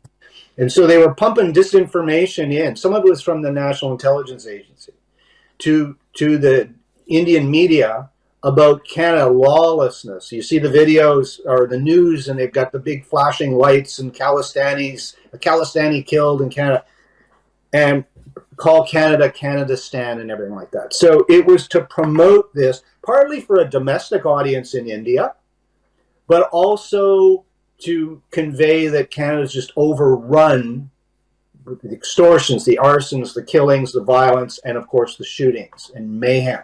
And so that's what they did. They created, I call it an illusion in terms of how people want to interpret it, so that Canadians would look at it and say, wow, these people are pretty terrible. And then buried in with that pedestrian crime, if you want to qualify it that way, was a state assassination or a state murder in another country. So I won't want to say it was brilliant, because it wasn't. And they used a lot of shoddy tradecraft, which is why they got caught. But what you're saying is true. You never saw that until around 2023, because it was part of a campaign engineered by a foreign state on Canadian soil. But I would argue it's still happening, right? Vishnu, or the guy, whatever his name is, his father was a police officer, right? He does crimes in various states, but he's arrested and kept in a prison in the former state where Prime Minister Modi used to be chief minister in Gujarat. So he's given this state where the prime minister is from. His father and all his friends are all police officers. And now conveniently he's this, killer. No, I mean, he is protected. He is allowed. He is given this type of, right? These acts are done. And, it's so obvious to everybody. And the again, getting back to, it's happening now, right? It's still continuing to happen. I hear it still. And, recently Brampton just said they're going to get, track the financial transactions of where this money goes and all that, the FinCEN, I believe it's called, right? But yeah, we know what's happening. And yet here we have, and this is, I guess, this gets back to the frustration part of Sikhs and Canadians. Yeah. We see, literally the way we see this is we see gangsters and killers given diplomatic titles, orchestrating crimes. What they do is they get information on Sikhs and all that. They relay that back to their people in India, who then get these people, who then contact their operatives that are in Canada, and then it's just openly, it's so obvious. So for us, it's like, what do you do? And then you have the new geopolitical realities where there's this silence that, hey, you know what, we need to work with India. I mean, how do you work with guys like you said, Amit Shah? That's Modi's right-hand man. Modi himself. These are the people who are doing it. So you're saying we want to work with these guys who are killing Canadians because they don't agree with the political opinion. What do we do? The only thing I would say to that, and I hear you, I can't argue with any of that, sadly. It's true. They're using, I'll call it the template that they use in India and South Asia, which is, of course, that's how they recruit sources. They strong arm them, they coerce, they threat. So they're doing the same thing here in Canada, and then relaying that information back. And to what extent is it stopped? It doesn't look like it's stopped.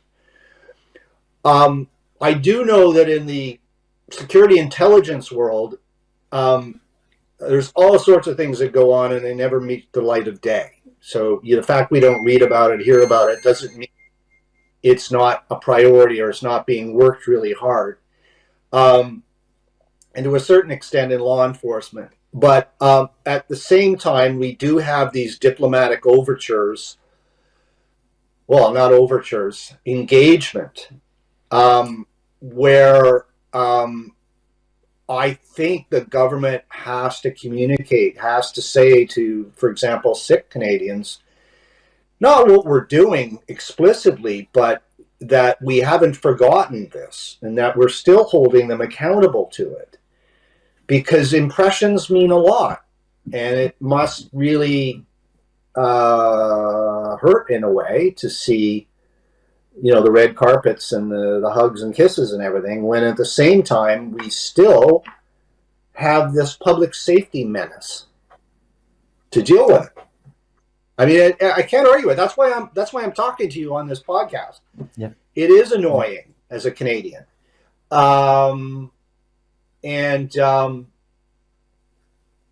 yeah. Yeah, no, honestly, and that's our concern, and that's why most of us, we feel helpless. We do. We feel that irrespective of how many shooters you arrest, there's more, because the root of the evil is not going to be addressed. I mean, look, when you have crimes in Canada, right? Normal gang violence, you arrest someone. Well, the other gang members, you're looking for them.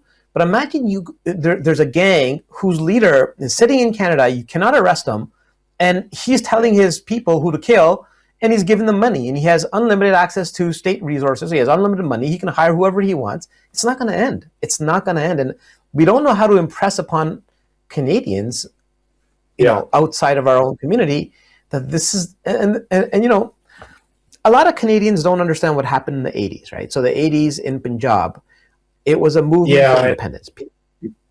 I'll just give you an idea. People wanted to be independent from India, right? And it was very organized.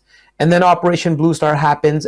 And then what happens from 88 to 90, there's an armed struggle, right? And this is pretty well documented. The people were on board. But from 90 to 95, what India does is what's called an operation with black cats.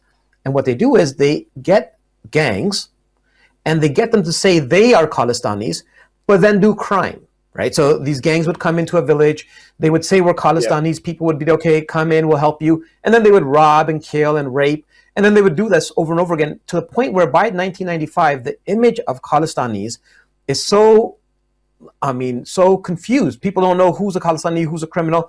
Everybody just wants everything to stop. And then the movement comes to a halt in 95. And that is the playbook they're playing right now. They want no one to understand who is a Khalistani, who is not, who is a criminal, who is not, and this mishmash of everything where people just say, hey, we want this to end. This is too much. And they are not going to stop.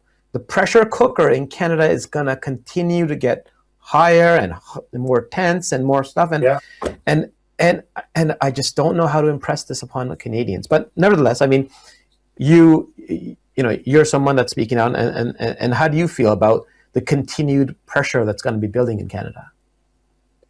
Yeah, I'm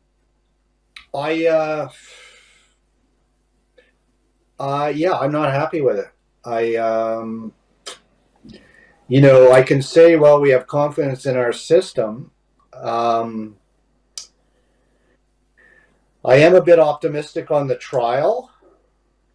Whether they hold that there, whether there's been some deal with India privately, we don't know, behind closed doors.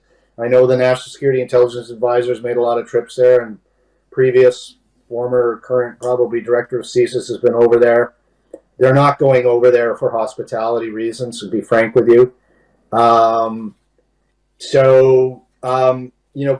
people want to see consequences, right? You want to see concrete. You don't want platitudes. You don't want to hear this "we're working with them" stuff. It's kind of cheesy. You want to see that there's an actual consequence. Not you find someone to throw under the bus, which I think happened in the American situation, right? As far as accountability, but yeah, it doesn't augur well right now. Now we'll change a little bit topics here, and Dan, I have a question. So let's accept that India was responsible for these acts of violence. Why do you think India is going to such steps? I mean, if the narrative has been that there's only 5 guys in a basement that want Khalistan, and nobody in Punjab even talks about or bats an eye towards Khalistan, why do you think India is taking such drastic steps? Well, I'll tell you, I a couple things. I had read since the killing of Mr. Najjar that the research and analysis wing, RAW, there was some articles, I think there was one in Reuters, where they made a change not long after the Lashkar-e-Toiba attack in Mumbai, 2008, 2009, of doing extrajudicial killings outside of just South Asia. And you marry that up with Modi and his particular nationalism, the strong leader thing. We've seen that movie before. And that a lot of this is to demonstrate to a domestic audience that they will go abroad. He was quoted a couple of years ago saying, "We will get you in your beds and your homes," and all that sort of stuff.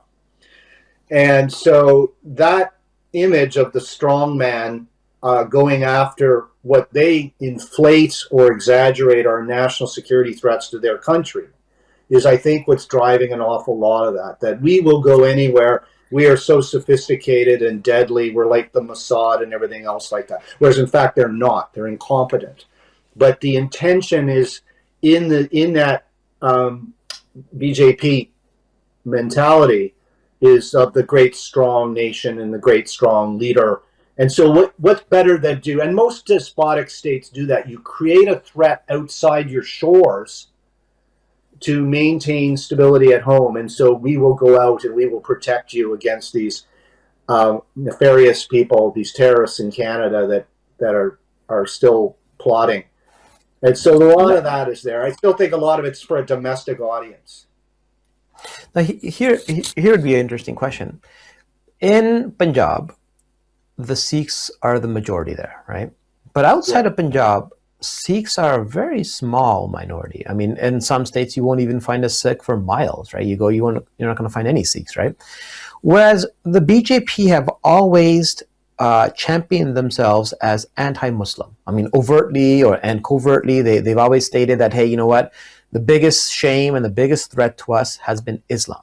Now, that's as a result of Islam conquering them. And, there's not, like you said, like various Kashmiri separatists, but it's not just in Kashmir, right? There's Gujaratis, there's various other parts. Like Gujarat was not Gujarat. It was actually Islamic State, Hyderabad, right? So you have all these areas where there's demand for independence, there's all these things. So my question is, if India, let's just hypothetically play this out, didn't believe that the Sikhs were a threat, but India, and there's not a tainted image of Sikhs in India, but they perceive Muslims for a very long time, and the BJP's foundation has been built on anti-Muslim rhetoric as a threat for a very long time. Would it not have been easier for them to just play up the Muslim threat and say, hey, look, every Indian, I mean, there's more Muslims in India than Sikhs, right? Sikhs are 1.3%. Muslims, I think, are about 10% or a far bigger number, right? So every Indian may have contact or have known a Muslim. Wouldn't it have been easier for them to play up the Muslim threat and then go about, hey, we're taking actions rather than the Sikhs? I think for the reasons you say, to portray the Muslim threat, let's say, as that much a threat, risks losing a lot of political capital they have with a lot of countries like the Middle East, other parts of Asia, and so on. And so, I think that costs Modi to a certain degree, like, hear about the Ayodhya Mosque and everything else like that. So to portray that and the Kashmiri groups and so on complicates their foreign policy. It's probably not lost on them that Sikhs in Canada are extremely successful in every sector you want to imagine, of cabinet ministers, of federal, provincial, municipal politics, you name it. That must grate on the, I guess you could say, the BJP and perhaps Modi as well. There is that side of it, I think. And the successes of the community. I know a lot of people of Sikh background. It's a very, very, this is very successful community, and so I think that bothers. I think the more anti-Muslim BJP is seen as, which they are, it complicates relations with a lot of states they want to do business with. When they hear about pogroms, when they hear about mosques being burnt, that costs the Indian government, as it should.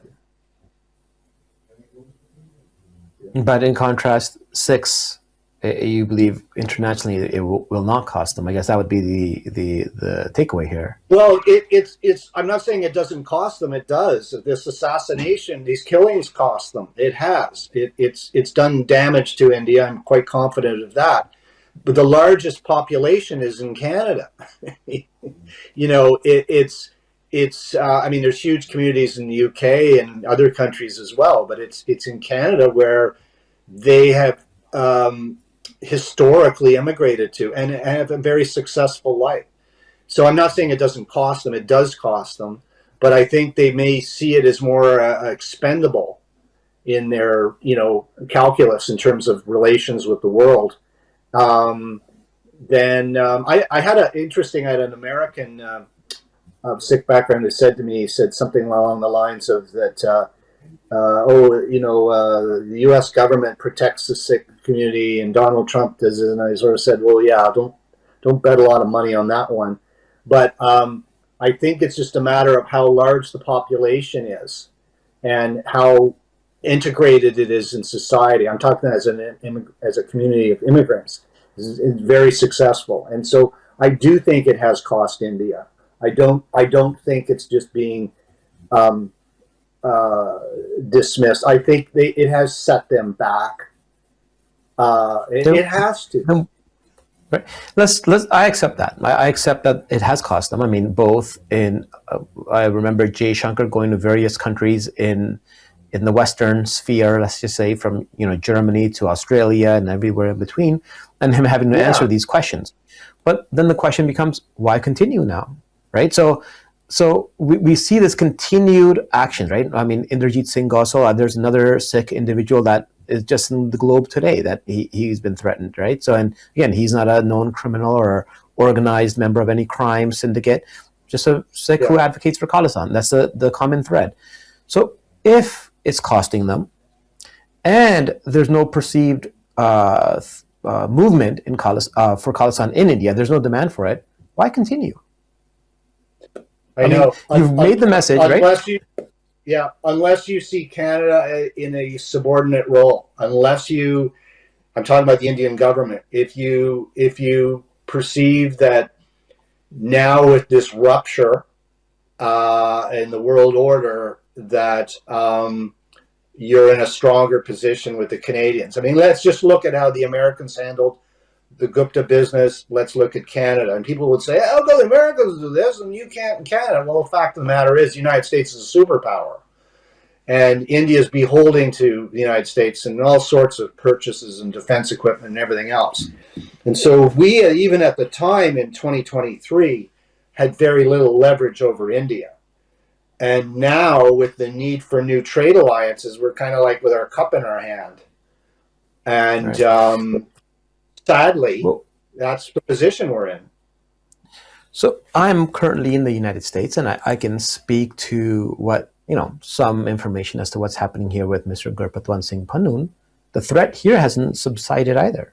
I mean, the Americans are actively monitoring, they tell them, look, your threat is clear and present. It's not subsided since any of this has happened. So the idea that, yes, the Americans are able to provide more security, monitor more information. They are a superpower, as we both agree.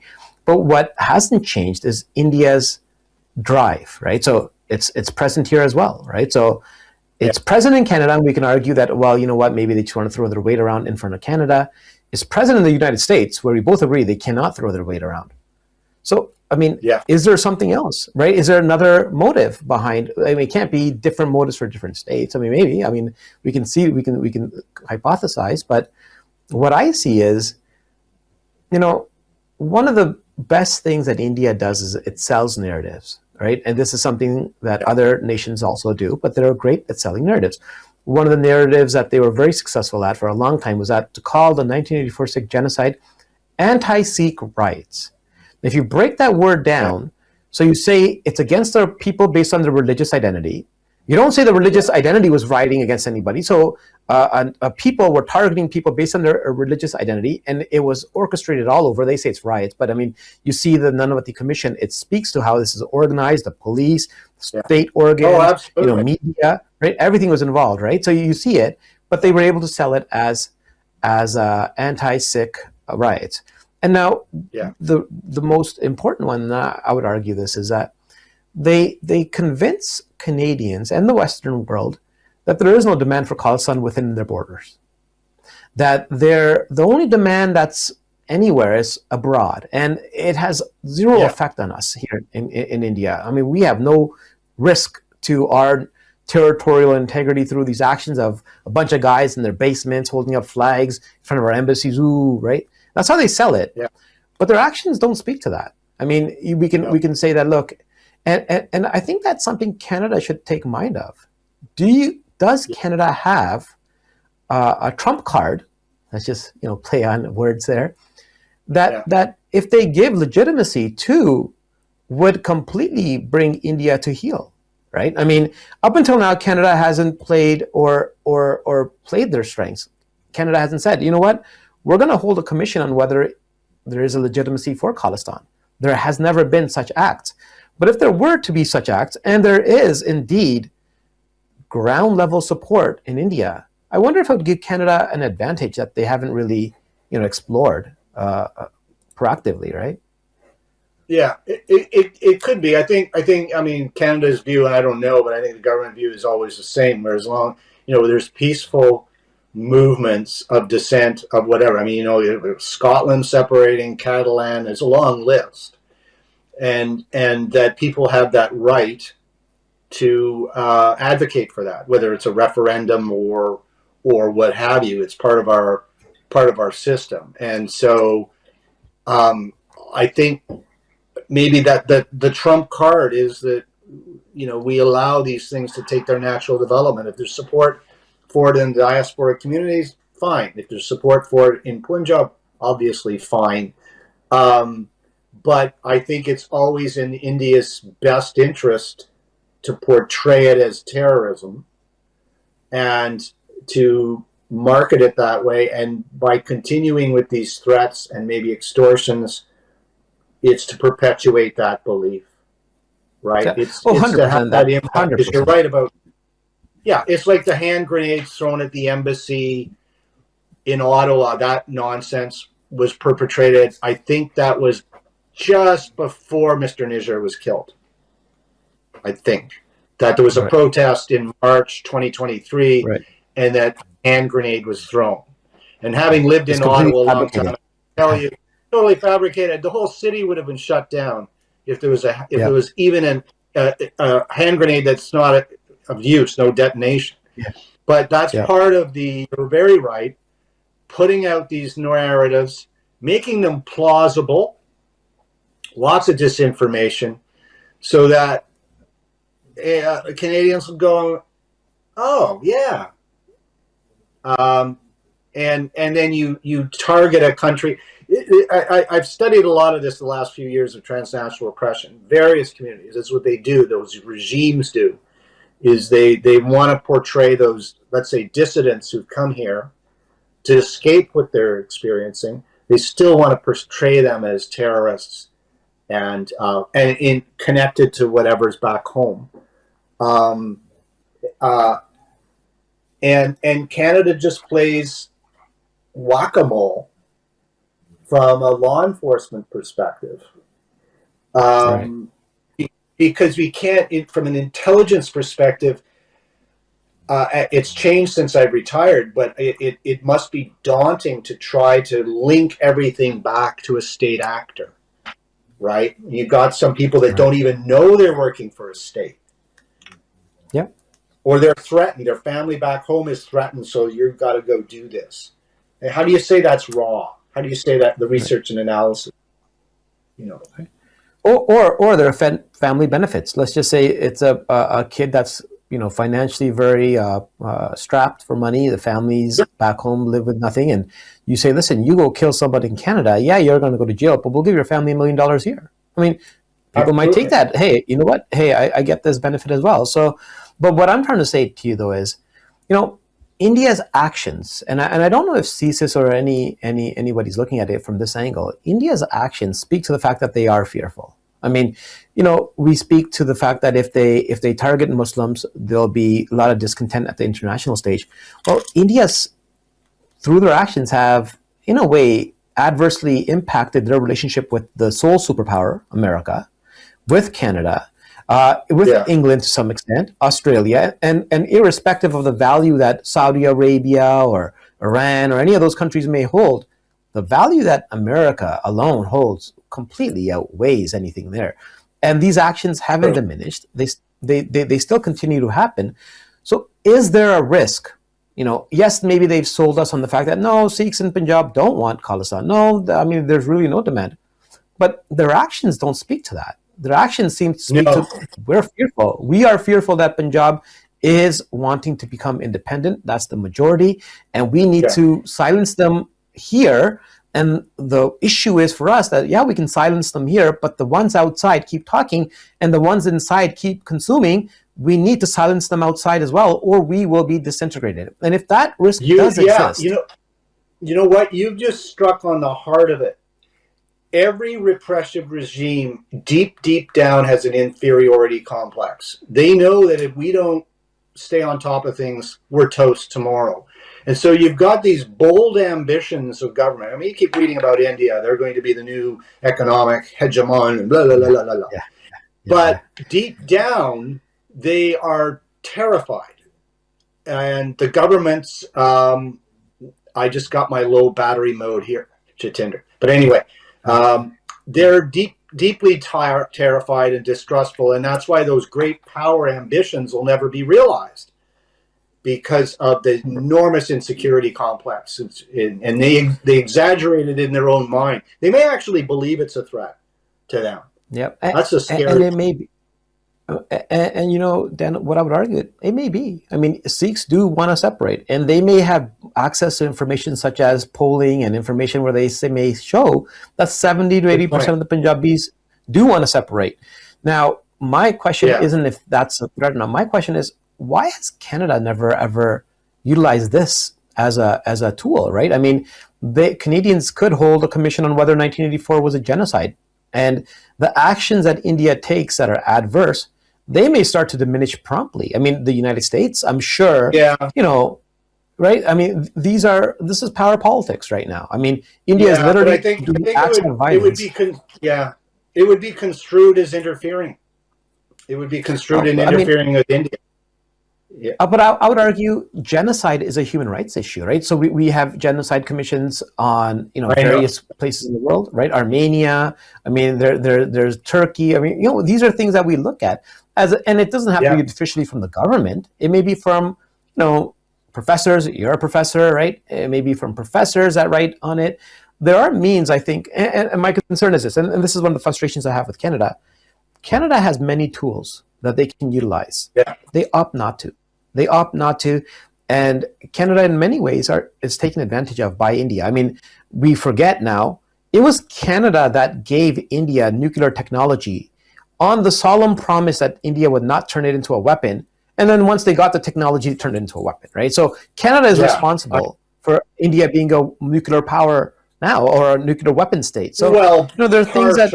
I wouldn't, partially. Right. If you gave them the know-how, right, and then they quickly broke their word, and then they did it, right? So, but I mean, there's always that.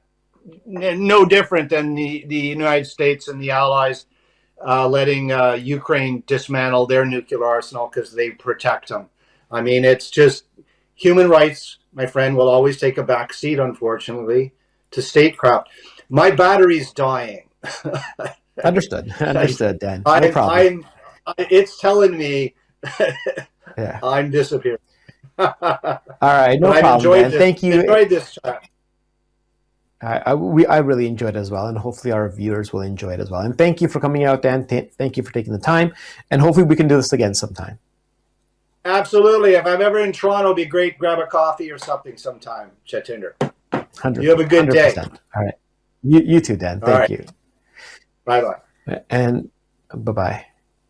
And to all our viewers, thank you for watching this show. We've had to cut it short due to Dan's battery issue, but I will hopefully have an opportunity to speak with him again.